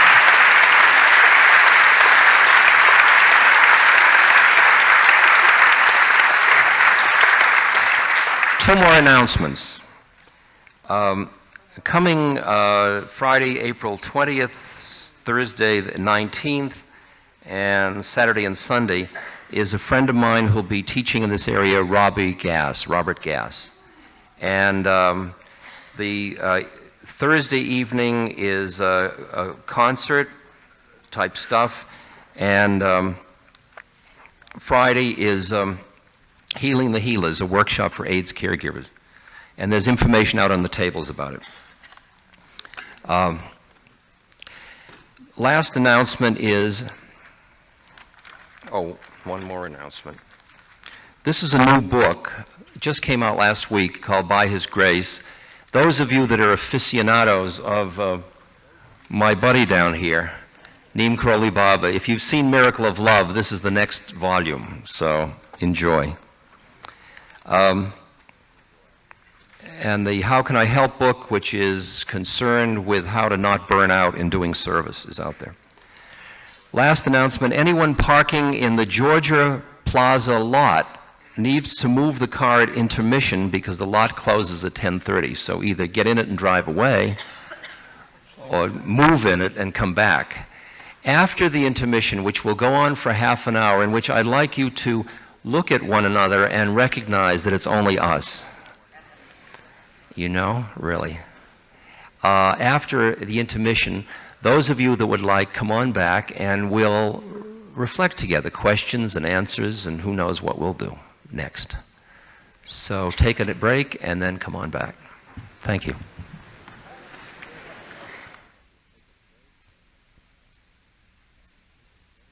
An aisle sort of for, you're going to move over to the side a little bit. That's great.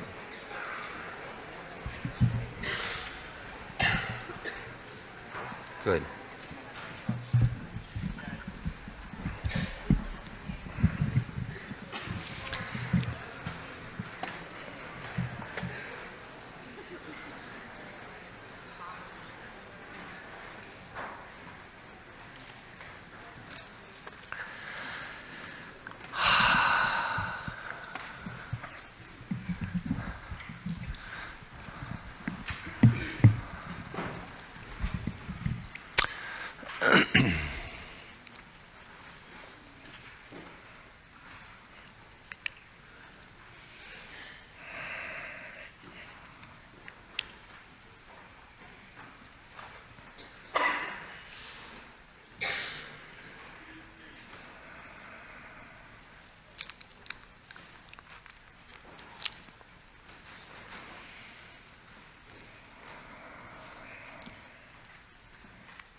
Things you'd like to ask or reflect about.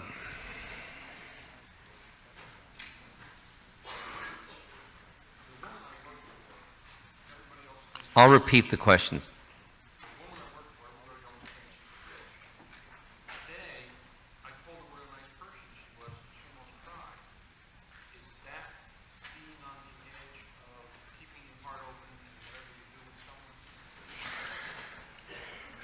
The woman he works for, most people think is a bitch.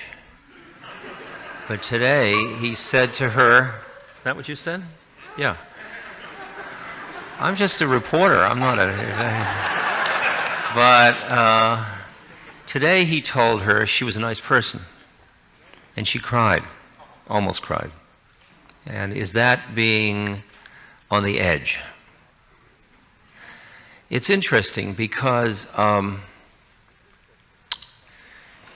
what you're working with there is the edge about the issue of truth and how you're straight with people. And it depends on what you're seeing in her. If you're really seeing that she's a nice person, then you're saying your truth.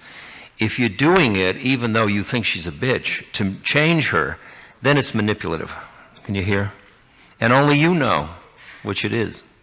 Okay? Yes? Wait a minute, you got to speak slow and loud and maybe stand up. You can. Go ahead.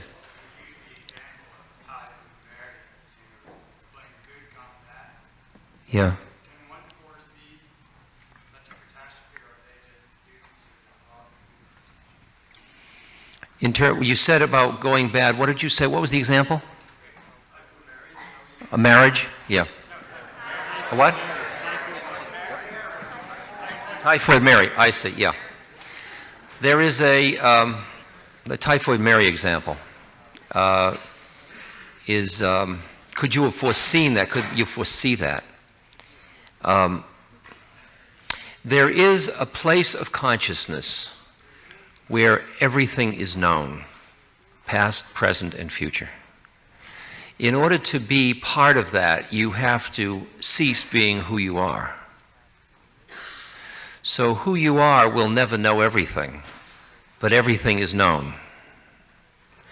So it is conceivable that you could be, by dying into it, that ultimate wisdom that knows why everything is the way it is and what would happen. Those beings that are that way, the interesting question is, why don't they change everything, since they could? Since they understand the way in which thought creates form, and they would be free, as Christ's statement, had ye but faith, you could move mountains. But once you are connected enough to the universe to have that level of faith, you are the mountain and you know why you're there in the first place. So the interesting thing is that the more conscious people get, the less they try to screw around with the game. Because the more they understand why it is the way it is, including their protests and all that, but they don't do it from getting identified with thinking they're changing things. They're just doing what they do, whether it's lie down on the railroad track or do whatever they do. Is that dealing with your question? Yeah. What do you feel happens to a person's spiritual development or soul when they commit suicide because of either the imminent death of AIDS or whatever? Talking about suicide, perhaps around the imminent death from suffering with AIDS. Thank you, my dear. Thank you, Johnny. That's the guy, by the way, that puts these lectures together. 36 cities.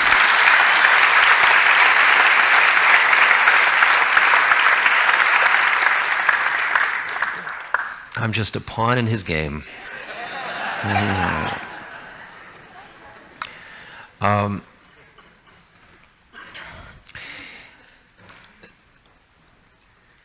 My guru used to say to me, when I'd be upset about things in the world, he'd say, Ramdas, don't you see it's all perfect? And I'd say, perfect, Maharaji? Starvation, hunger, all that. And he would cry about those things and say to me, yes, but don't you see it's perfect? And don't you see it's perfect? Don't you see the plane at which everything is unfolding lawfully, and there are no errors in the game, and nobody leaves one incarnation a minute before the appropriate moment nor a minute too late. We are obsessed with how people leave the stage. When it's time to leave the stage, you leave the stage. No matter what you think in your mind is the reason behind the leaving of the stage. The act of suicide is an attachment. It's usually, in most cases, it is either an act of pushing away life or grabbing at death. The art is to die with your consciousness absolutely clear, neither pushing nor pulling. Most of us in this room will not die that way. That's why we will continue on the wheel of birth and death. People that commit suicide a moment after they have done that are aware of their predicament. And they are aware that that attachment projected them into the next moment, which determines what happens next. It's not punishment, it is just the unfolding of cause and effect, of creation, of the code-dependent arising. Everything's related to everything else. Now, what I say to somebody when they talk to me about suicide is, you have to decide how much suffering you can convert. If you can take your suffering and grow through it, fine. To just suffer isn't necessary. You're not going to be better for it. So you make the decision when you die. It's perfectly fine for you to make your decision. But I also say to the person, if you're asking me, I would say, use as much of your life experience as you can, because it's a precious birth and very useful. So use your suffering, use all of the losses, all of it. It's all vehicles for awakening. Okay? Is that dealing with it? Yes. About immortality. What do you mean by immortality?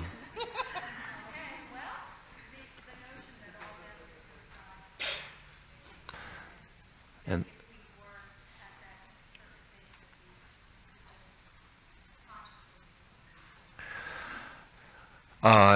yeah, you can arrive at the level of consciousness where you are identified, you're so far back that you are aware of the law that brings about the end of that karmic form, and you are part of that which is, you could say, choosing it or allowing it or whatever, okay? And there are beings that take incarnation that way, there are beings that take intentional incarnation that are never, like a Krishna or a Christ. They don't go to sleep and then wake up like we do. They just drop down to help us along or bless us or whatever. There's what? Oh, you're talking about people keeping their body or growing, yeah. All those powers, those are called siddhis or powers, and they're possible. The clearer you are, the more these siddhis come along the way, and you can rejuvenate yourself and stay alive. The question is, why would you do it? I mean, it's like staying back in the 4th grade. Why would you do it? I mean, you might as well go on to the 5th grade. You might do it out of compassion for someone else. That would be a nice thing. But you'd only do it out of the bodhisattva vow. The whole thing about powers is you don't use them. The art is not using them. And as they said about my guru, they said he moved around when he was young. When he was old, he slowed down. And then when it was time, he died. And it's nothing special.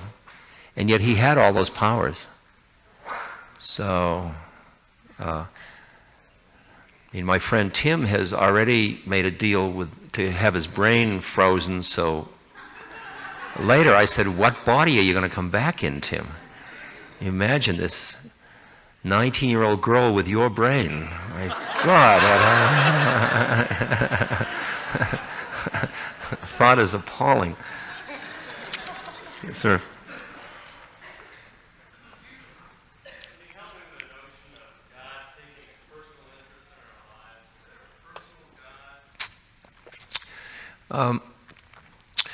The relationship to a personal God is a way that is easy for a human incarnate to start from, because you know relationship and you know that kind of emotional heart quality of relationship. So to anthropomorphize the thing, to project a being and then relate to it, it's like having an imaginary playmate. And you make the imaginary playmate, you really invest the imaginary playmate. The bizarre thing that happens at the end is, as I've said before, you find out that the imaginary playmate was real and you were imaginary. But that's because you finally merge into God, and then you as a separate entity are kind of irrelevant. So, but at first it's your projection outward from your human thing. Now, ultimately, the merging into the one, once you're in the one, there's no two, so one is equal to 0 at that point. Then you could say God is nirvana. God is formless. And all the names of the formless are merely names that we use in order to have a doorway through. Because you love the separate entity until you merge into it, and then the dualism disappears. So it's a technique, it's a form, it's a vehicle. Right? But to think about somebody there that's doing it to you is paranoia. See? Because you can say somebody is there and you can relate to, and somebody is there who understands the unfolding of your karma, and ultimately you understand that who is there is you. and that you are your own guru, or you are your own God, or whatever. That's the ultimate merging. That's when, but see, in bhakti or dualism, like when you love Christ or you love Krishna, a real devotee, or love Ram or Hanuman, the real devotee doesn't want to merge. They want, it's like foreplay. They don't want to have orgasm, because in the orgasm, that's the end of your separateness. And they want to hang back in order to enjoy the beloved. So they push against the merging in order to stay separate, in order to stay just a whisper away from God. And those real bhakti devotional yogis like Rumi and Kabir and Hafiz and all those people, they're always just one breath away from merging. Okay? Sir? Do you believe we pick our life script and in the play, we pick our parents, that kind of thing? And if so, then are there anything that we come in to work on that would be predetermined? Question is, do we pick our life script and our parents and all that? The question is, which we are you talking about? Who you think you are didn't. Who you are did. Who you are picked who you think you are. When you awaken from who you think you are, then you will know who chose. The only person,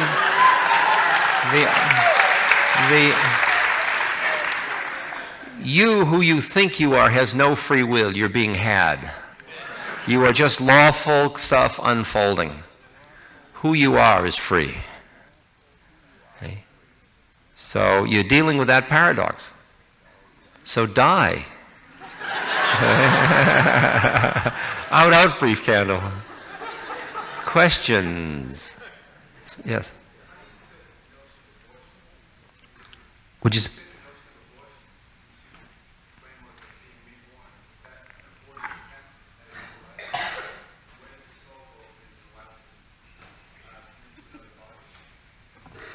The issue of abortion from a spiritual perspective. As I said in answer to the suicide question, there are no errors in the game. I was with that Trungpa Rinpoche again once, and he was talking about abortion, and he said, don't you understand that it's the conspiracy of three souls that happens? That it's not like one person decides to do it to another person. All those decisions are coming out of much deeper stuff in all the beings involved, including the fetus. And in some cases, it is a violent act that creates suffering. In others, it is a compassionate act. And there are no rules other than the trust to your intuitive heart as to what you do. You listen very carefully. It's everybody involved. Maybe that being needed only whatever they needed out of fetal period. That's all they needed from that incarnation. You have had so many incarnations. Remember the image. Buddha says, imagine a mountain 6 miles long, 6 miles wide, 6 miles high, and every 100 years a bird flies over the mountain with a silk scarf in its beak and runs the scarf over the mountain once, every 100 years. In the length of time it would take the scarf to wear away the mountain. That's how long you've been doing this. You see? So, give or take, we're like those bugs that are born in the morning and die in the evening. And around noon we say, that's life. It's just bizarre. It's bizarre. It's just flicks of consciousness. We've died every single way. You and I have been aborted thousands of times, probably. When we've been our own mothers, everybody's related. It's just so absurd. Sir?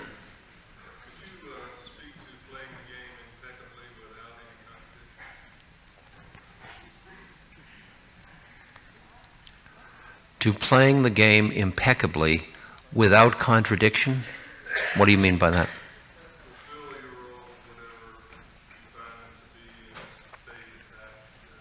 Yeah, In the Bhagavad Gita, which is the book of instructions about this particular form, it says two things. Do what you do, because it's what you do, but do it without identification with being the actor, and do it without attachment to the fruits of the action. But you do it because it's your part to play. I am here doing this because this is what I do. I'm not doing it. If you were to see me as it depends on which eyes you're looking at. If you look at one level, you are seeing somebody up here talking. If you are looking at me at another level, we're just sitting here together in silence in which there is talking and there is listening. Right? So to the extent that I am just sitting here, it says, he does nothing and nothing is left undone. Therefore, there's no identification with the actor. They say, Hakuin says, your coming and going is nowhere but where you are. You're always right here. And the other one is, be not attached to the fruits of the action. What happens to your consciousness as a result of my doing this is your karmic predicament. If I'm attached to how you come out, then I'm going to suffer. And I'm going to manipulate, I'm going to do all kinds of things. I do this because I do this. You're here because you're here. What happens is what happens. There's where impeccability lies. As Don Juan says, you huff and you puff and you make believe it makes a difference. And that's known as controlled folly. And that's why life gets so light, even the heavy parts. Because you're just dancing your part.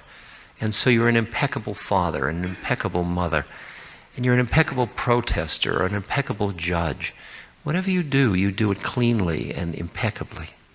You may be, each thing, as you hear more and more, as your wisdom gets deeper, your actions get more harmonious with more and more of the forces, because the quiet mind hears more and more of all the forces at play. The more agitated the mind, the more you only hear the thing right there. And to be here now means to be here now in the fullness of here. Okay? Sir?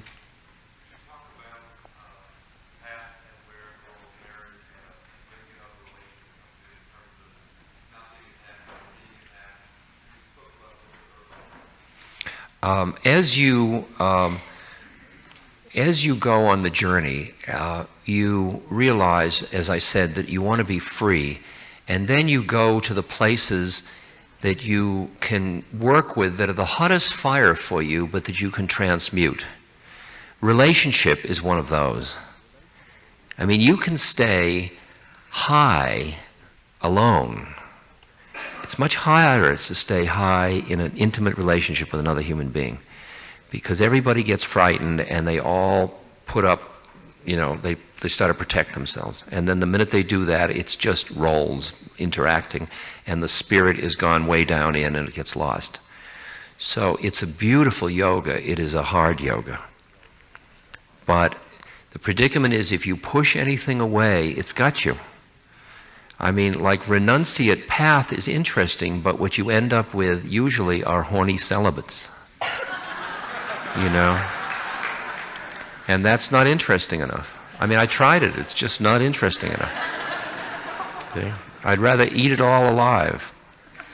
I'd rather eat suffering and pleasure and sex and everything, and just keep consuming it into myself, because my faith is so strong that I want truth, and I want living spirit. And anything else is just so yick, why bother? I mean, lust is just not interesting enough, and it used to be for years. Come up and see my holy pictures.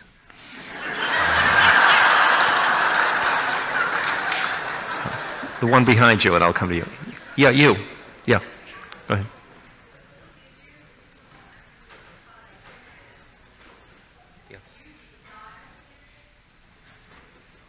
Do I desire to do what I'm doing? I would say I neither desire to do it nor desire not to do it.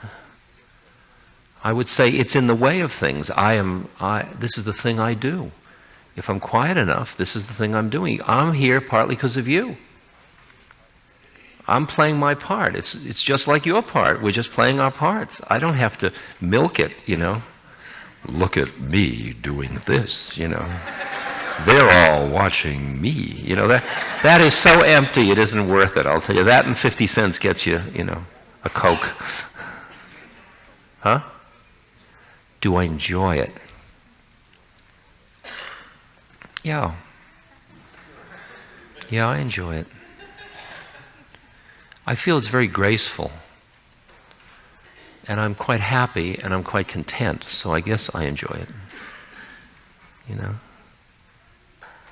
That's fair enough, yeah. Oh, now, yes.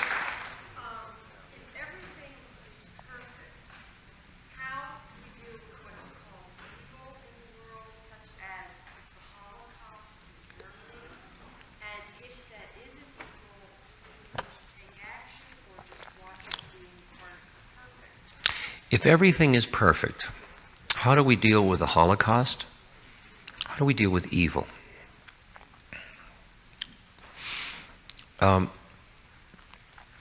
When you go back in consciousness, you go back from the many, and then you get into the 9, 7, 5, 4, 3, 2.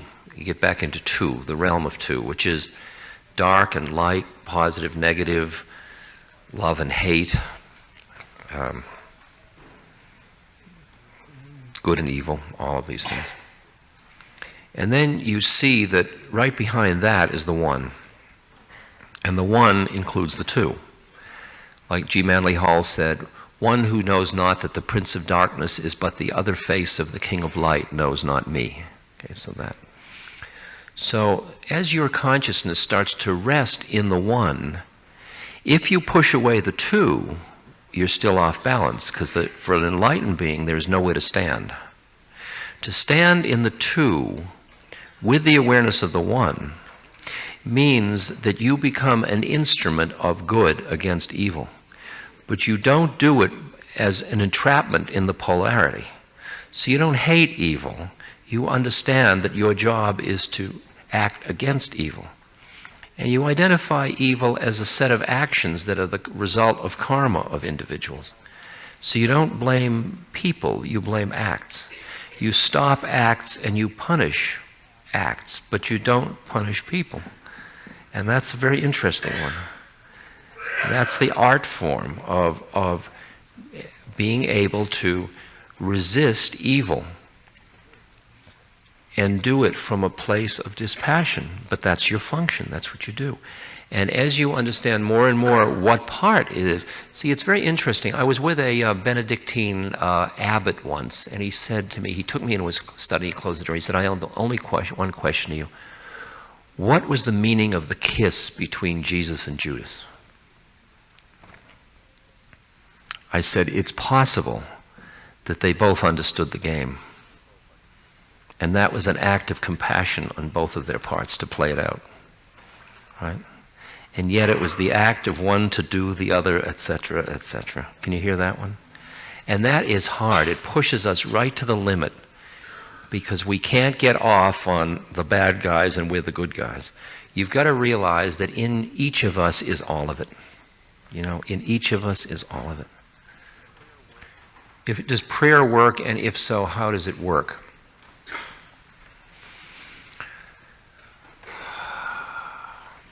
Prayer, to pray to somebody, has you thinking about somebody, and it opens you to that dimension of reality. As you understand more and more, it's interesting what you'd actually pray for. You wouldn't actually pray for things to change. The only thing I can think to pray for is understanding, is having the wisdom to understand the way it is, so that my actions will come out of that harmony, that deepest understanding. The question is, can your mind change things in the universe? And the answer is yes, certainly it can. But be careful what you do with it, because you don't even know why it's the way it is before you, like, people would say to Ramana Maharshi, you know, what's going to happen in the world politically, and can't you change it? And he says, wait until you understand why it is the way it is. You know, you don't even know who you are. What are you so busy changing everything for? Yeah. Sir.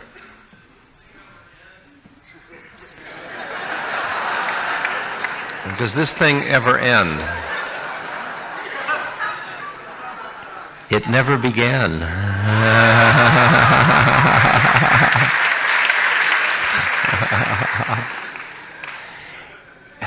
I'll tell you, if you think it never ends, it never ends. If you think it never began, it never began. If you think it. And it's where you are in relation to time. Like eternal damnation as long as you think you're damned. Oh my God, I'm eternally damned. Well, that was an interesting trip. Now what'll I do till dinner? Sir.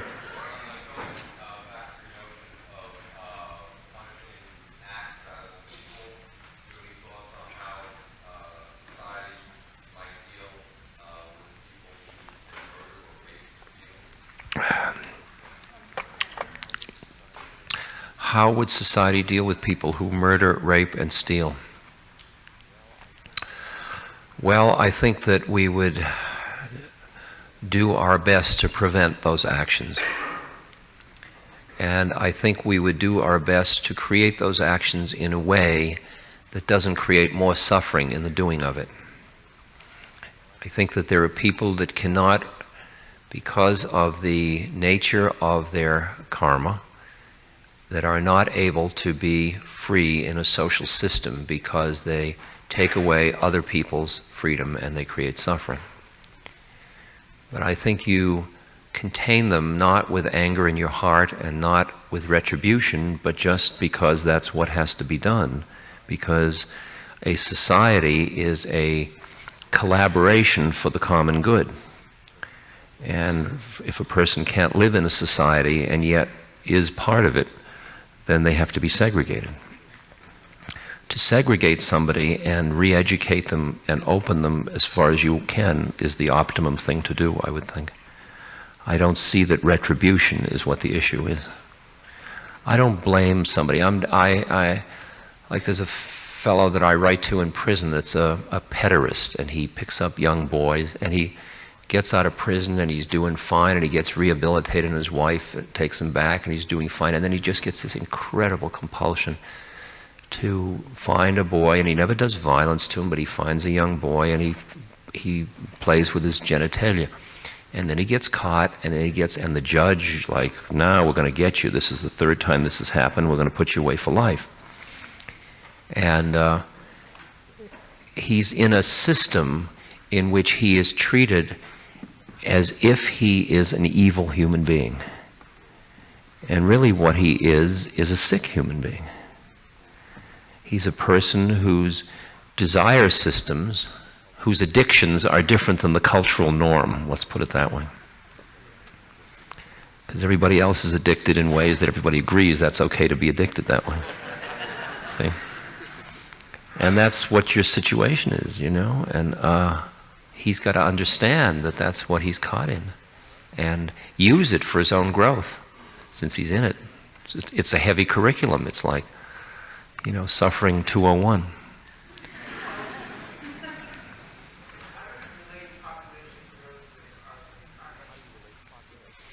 How do you relate population growth with incarnation? There are so many more beings than are incarnated on this rather trivial plane that there are plenty around all the time. The ones that take birth on this plane are the ones who have the predispositions that make the kind of sandpaper this plane offers optimum. So if there are more of them at any time, it is just in the way of things because there are so many more than ever take birth. It's not like you just keep taking birth on one plane. There are many places, there are an infinite number of varieties to take birth on. The funny thing is, where you think you're going is where you'll go. was a great guy. There was a guy named Arthur Ford who was a psychic, and he described what the other side was like, and then he died, and then he sent a book. He channeled a book through Ruth Montgomery, and it described just what he thought was going to happen, which was he's at school and they're working hard, and I thought, oh, geez, I don't want to go there, you know.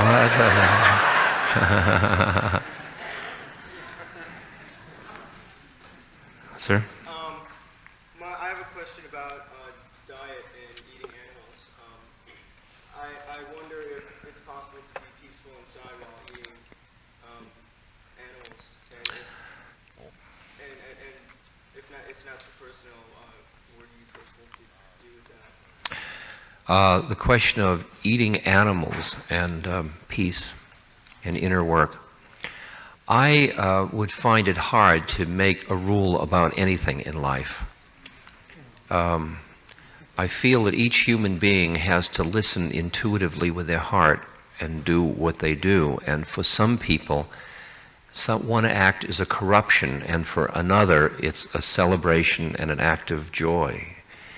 And when I'm with Tibetans and American Indians who honor their food and eat of the animals, there's something about it that does not feel violent and horrible to me. I don't know, you know, and I find peace in those beings.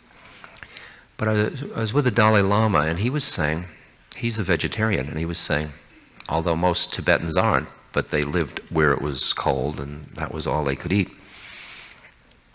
And he said to me, well, or he didn't say to me, but he said to us, he said, you know, the problem, you people eat all these little shrimp. He said, if you're going to eat things, eat a big one, because then it's just one, you know, instead of creating. So I may turn to elephants anytime. Nothing is too personal about my life, and that's the fun of it. I can be truthful. I share life with fish. I eat fish, and I don't eat red meat. Now and then I do, but it doesn't do well with me. I just find that I'm attracted to different diets. I would be very happy with rice and vegetables. I mean, I keep being pulled that way, but when you're at Ramada Inns and, you know, all those places, rice and vegetables just not yet. You know, that's what I mean. The external institutions don't really reflect our inner being yet. But they're going to be. You watch. John Robbins wrote an interesting book. Very interesting book. Certainly made me look at chicken differently, I must say. Yes?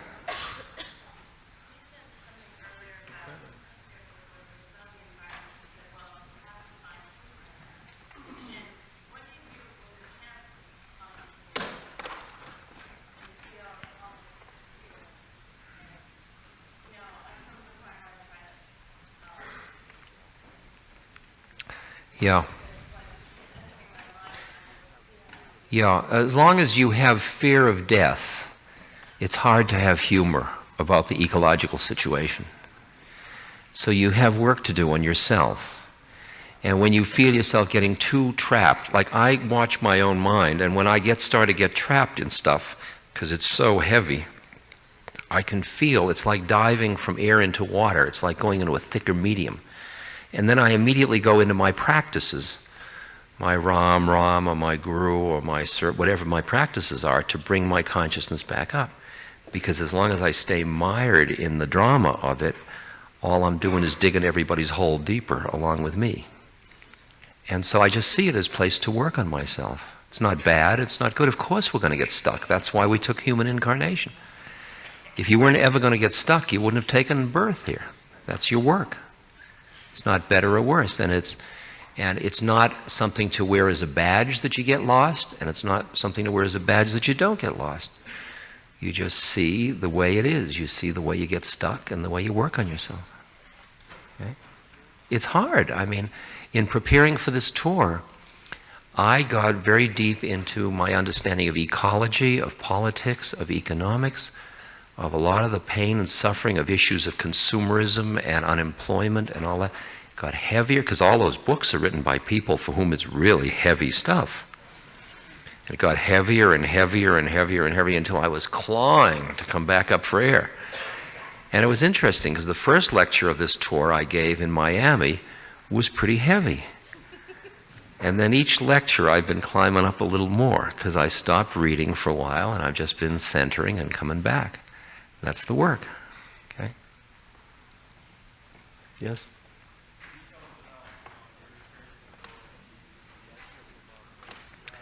Could I tell you about my experience with LSD in India, did you say? You must know that I've had an experience to ask. You just want it told again.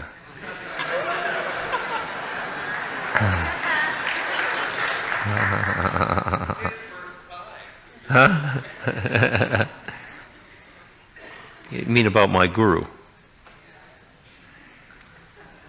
I don't remember.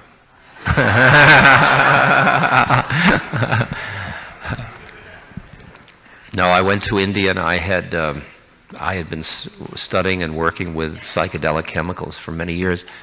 And at one point when I met my guru, he said, you use that yogi medicine? And I didn't know what he meant. And somebody said LSD, and LSD, he said, yes. You got any? I said, yeah. And he said, bring it. So I brought it, and I put one pill in his hand, and he held out his hand for another, and then another, and that was 900 micrograms, which was a lot. And he went like that, and I thought, boy, this is going to be interesting. And then nothing happened. And I thought, that's far out. Then I thought, well, that makes perfect sense. If I'm stuck at A, I take that in order to unstick me so I will be able to get to B. But if you're already at B, it must be like drinking water. What difference does it make? I mean, well, there's nowhere to go. So, if you're at A and B, it doesn't matter. So I went home and told everybody that I met this guy that took 900 micrograms and nothing happened. Because that's our medicine, And but in my back of my mind, I thought, maybe he's conning me. Maybe he clouded my mind and threw it over his shoulder, So I went back to India 2 years later. And one day he called me up and he said, did you give me some medicine last time you were here? And I said, yeah. He said, did I take it? I said, I think you did. Oh. You got any more? I said, yeah, bring it. So I brought it out. So there were 5 pills, and he took 4 of them. One was broken, he wouldn't touch that. He took the 4, it was 1,200, and he stuck each one on his tongue.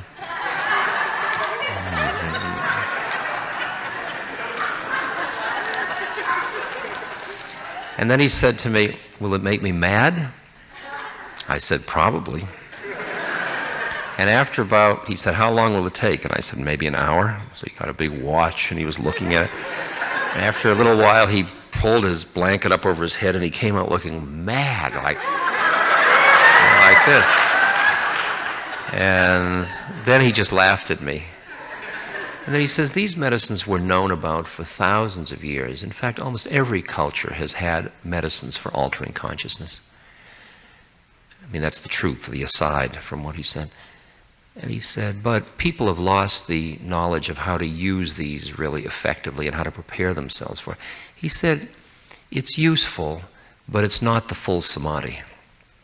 It's not the complete thing. But it can be useful under certain conditions. I said, what are those conditions? He said, when you're feeling much peace and your mind is turned towards God and you're in a cool place, it could be useful. He said it would allow you to come in and be in the presence of the Spirit, but you can only stay for a few hours and then you'd have to leave. He said it's better to become the Spirit than to visit it. But your medicine won't do that for you. I thought that was pretty profound. Now, I realize that we are in a very delicate situation in our culture about drugs. And what has happened is, because of our fear, and as I said earlier, drug usage in our culture is a symptom. It's not the thing itself, it's a symptom. and a symptom primarily of our myths and our economy.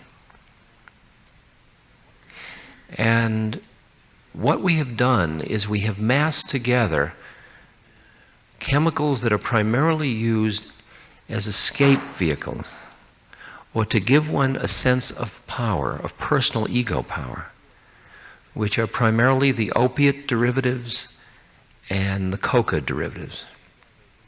And we have massed those together with the tryptamines, which are another class of chemicals entirely that affect the consciousness differently. And it comes down to the fact that we have thrown the baby out with the bath out of our fear. Because psychedelic chemicals, like LSD and mescaline and peyote and all of those things, have incredible potential to help people break out of sets that they have developed that are dysfunctional sets. It's wonderful in working with dying people. It's wonderful working with with marriages that are stuck. It's wonderful working in many therapeutic situations with prisoners in prison, etc. All that research has been ruled out because of the culture's fear and the oversimplification of somebody like Nancy Reagan saying, just say no. And all we've got to understand is the climate in this culture is one of hysteria at this point. And what it behooves each person to do is to educate themselves and be responsible and listen. As far as young people using chemicals, my reflections about it are, as I've looked over the last 30 years, that it's important that you become somebody before you become nobody. And that people that try to become nobody too soon lose their ground. That is, they forget their zip code. And therefore, there is a timing for this kind of work. And when you do it too soon, it's harder to do the part of grounding that is required of an incarnation. So just be thoughtful about how you do it. There's no rush. And trust your intuitive heart. I think we've got to start to hear that we can't trust other people's statements. We've got to run them through our own intuitive heart. And we've got to learn to trust that, hard though it is. Sir? How do you reconcile the Hindu doctrine of Atman with the Buddhist doctrine of no soul? How do you reconcile the Hindu doctrine of Atman, or the one, with the Buddhist doctrine of anatta, meaning no self or no one?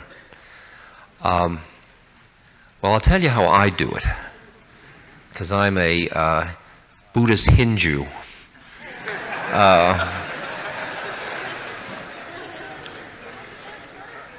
When you are in dualism, you see the one from the point of view of the two.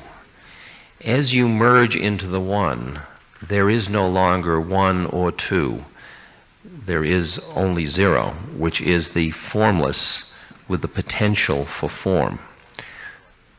It's like form is no other than emptiness, emptiness no other than form, form is emptiness, emptiness is form. So I would say that they're exactly the same thing. They're just two sides of the coin, whether you're looking at it from the side of prakriti, that is patterns of energy, or purush, meaning the formless that lies behind it. Okay? You can't get many Buddhists and Hindus to understand that because they're too busy being Buddhists and Hindus. But behind it all, here we are. You know, it's where 1 equals 0. That's the fun of it. Yes. For years, people talked to you about why, when you were doing your work, about why you weren't more socially involved. Lots of people in here now that are doing service or social workers, like whatever they call it. How do you balance? Because there's this whole problem of burnout. How do you balance when you retreat, go back, and you stay more involved? Each of us approaches life with a certain set of attachments and aversions. And whatever act we do is colored by those attachments and aversions. And therefore, we are acting in response to When you identify with a desire, there is burnout. Burnout is a clue to you that you're doing it from the wrong place, which forces you back to work on yourself. It's just a cue, it's information. There is no... you have to listen, again, intuitively to hear what strategy you have to pursue. You are a unique entity and have a unique karmic predicament. There's no rule of the game. There is one person who sits in a cave all their life and quiets, and the quietness of their energy is feeding the universe.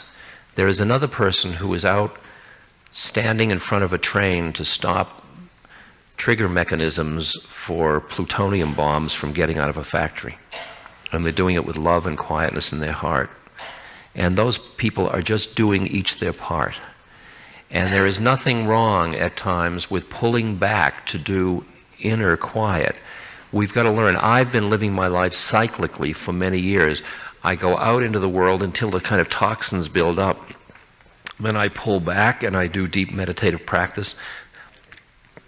And when I'm back after a while, I intuitively feel I must go out. And when I'm out at times, I feel intuitively at times I must draw back. And I trust those, and I don't ask anybody for their judgment about it. I just know I have to do that. Okay? There was a great moment. I was in Burma. I had been doing 2 months of meditation with a wonderful master, Sayadaw U Pandita. And I got a telegram saying that my stepmother had cancer. My father was very old at the time, and she was just telling me that. She wasn't going to ask me to do anything, but and she was going to be operated on in about 4 days. So I took the telegram to my guru, my master, and I showed it to him. And he read the telegram, and he said, "I don't think you should go." And I said, "I have to go." And he said, "You are making good progress. You're leaving now in response to this. You will help a little. But if you'll continue your work, you will help a lot." And I heard him, and I said, "You and I both understand I have to go." And that was the predicament.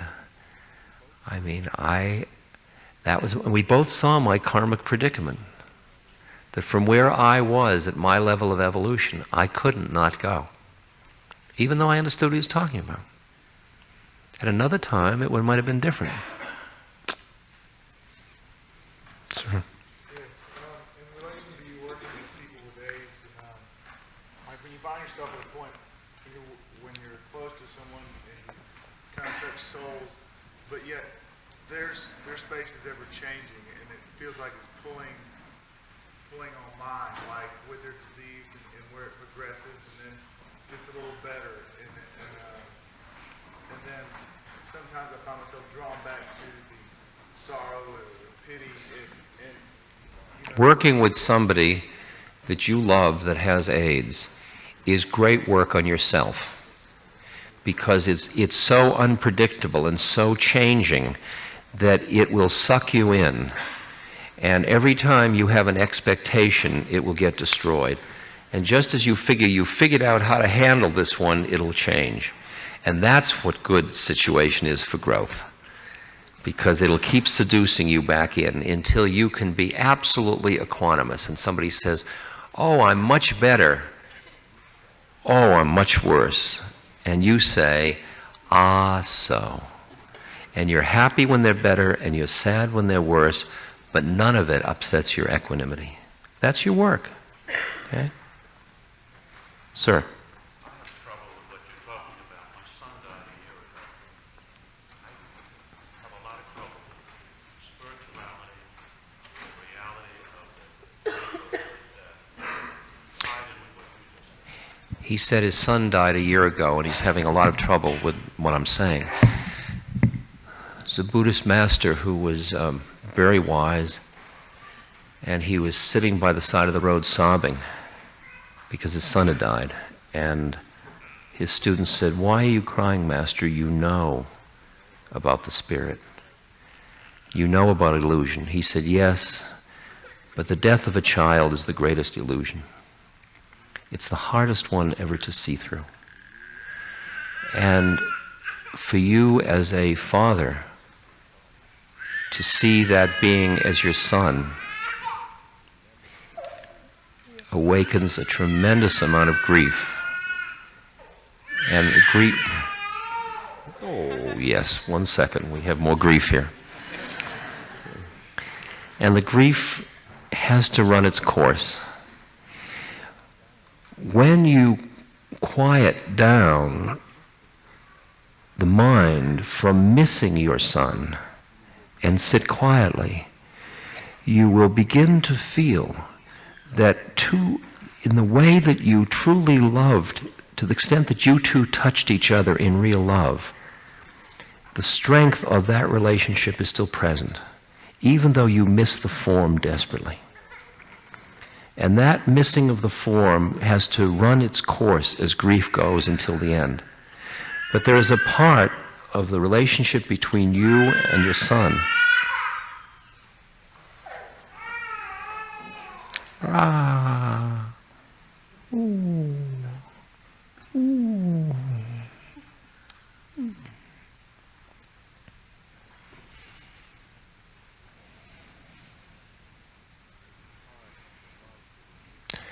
There's a part of the love that existed between you and your son that is invulnerable to the winds of change, of coming and going. And it's very hard when you're missing the form so much to hear that other reality that exists between the two of you. And yet that's there. And you can't believe it as a belief, because beliefs won't keep you warm on a cold night. But as you just let the grief run its course and keep your heart open, there will be moments when you will feel your son's presence.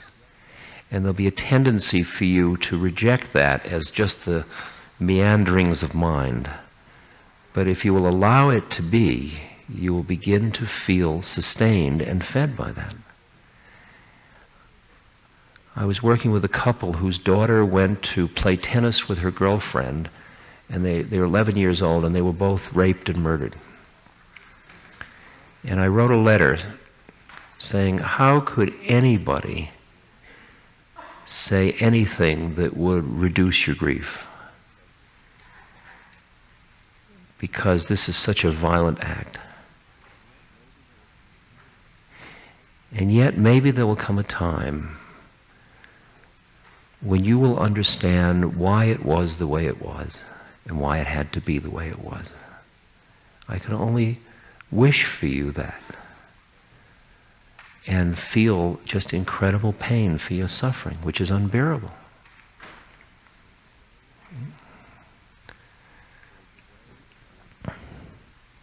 There is a way in which your son came to you. If you'll hold on 1 second, let me just work with this for a second.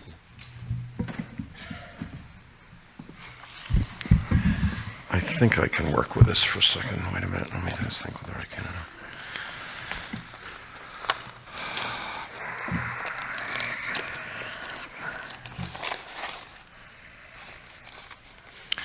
This is a letter I got from a man whose 23-year-old son went surfing and drowned. And he wrote me, and he felt that there was no spiritual possibility there could be any explanation for this. Problem is, I'm not sure I have the letter. Yeah, I do. It's not nice.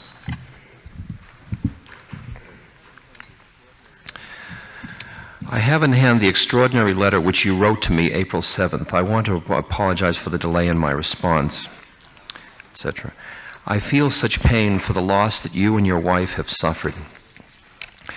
The grief that parents experience at the loss of a child is perhaps the deepest grief of all, because it seems to upset the natural order of things, and because you say in your remarkable letter, Keith was your future. What I can share with you from a spiritual vantage point cannot really allay your grief as a parent. Perhaps, however, it may allow you and Keith to know each other in another way, and that other way of knowing may give balance to the grief. With this balance, you may then be a little more able to bear the unbearable. He described Keith to me. Keith had a strong and attractive and coordinated 23-year-old body. He also had a warm and vibrant personality. These were the obvious ways that you could know Keith through your own senses and thinking mind. But there is another way in which we can know one another, through our intuitive hearts. This way of knowing one another is subtle, and so it is often hidden behind the more obvious ways of knowing through senses and thought. But if we know what to look for and cultivate that intuitive way of knowing, we find out for ourselves that we are each indeed more than just body and personality. While no name is entirely satisfactory for this other dimension of ourselves, for the purpose of our discussion, the word soul will do. What is this soul? It's a unique entity which, when the time is right, clothes itself in a personality and body to take birth on the physical human plane. This personality and body are much like spacesuits for dwelling on Earth. Inevitably, in all but the rarest cases, within a few years, the infant becomes so strongly identified with its spacesuit that it loses its memory of its initial identity as a soul. Then we live out life engaged in our human vocations until our death, when we leave behind the spacesuit and once again remember our true selves as souls. Okay, let me go on. The wisest beings with whom I have made contact on this plane, I've said all that now, from the soul's point of view, the picture's great. I can sense from you a description of Keith, and from the pictures that he sent me, the purity of his heart and the beauty of his soul. And I suspect that though you consider his work on earth just at the beginning, for his soul the work was completed. Even the manner of his leaving was part of his work. Now, I realize that for you it is inconceivable that a son who could call when he was going to be late in the evening could possibly leave you in such a fashion by choice. But you see, it was not his personality's choice, but his soul's choice. His personality would, in fact, never be able to leave you because of the power of the bonds of human attached love that existed between you and your wife and your son. But the soul is not limited by human attached love, because it knows that it is joined to others by what is sometimes called the love that surpasseth understanding. It is conscious or spiritual love. It is the love that Christ shares with his Father. It is the same love that binds you and Keith together, far more deeply than even the human love of father and son. Now, when your grief is at its strongest, it is hard to tune in to this deeper love, especially since it makes no rational sense.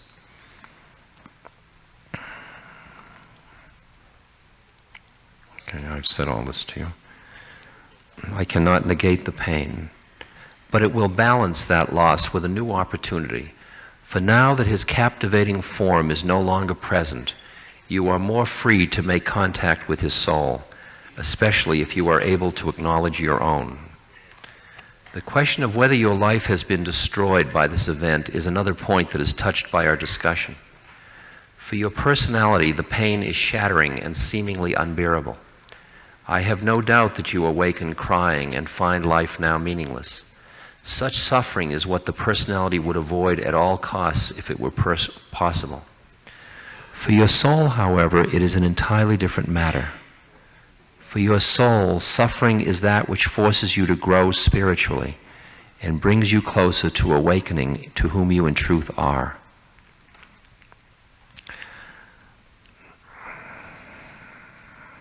Okay, I think that's enough. That's the best I can do in dealing with that question. Ladies and gentlemen, it's time for us to stop. This has been a very, very sweet evening, and I want to thank you all for sharing it. In India, when we meet and part, we say namaste, which means I honor the place in you where when you're in yours and I'm in mine, there's only one of us. Namaste.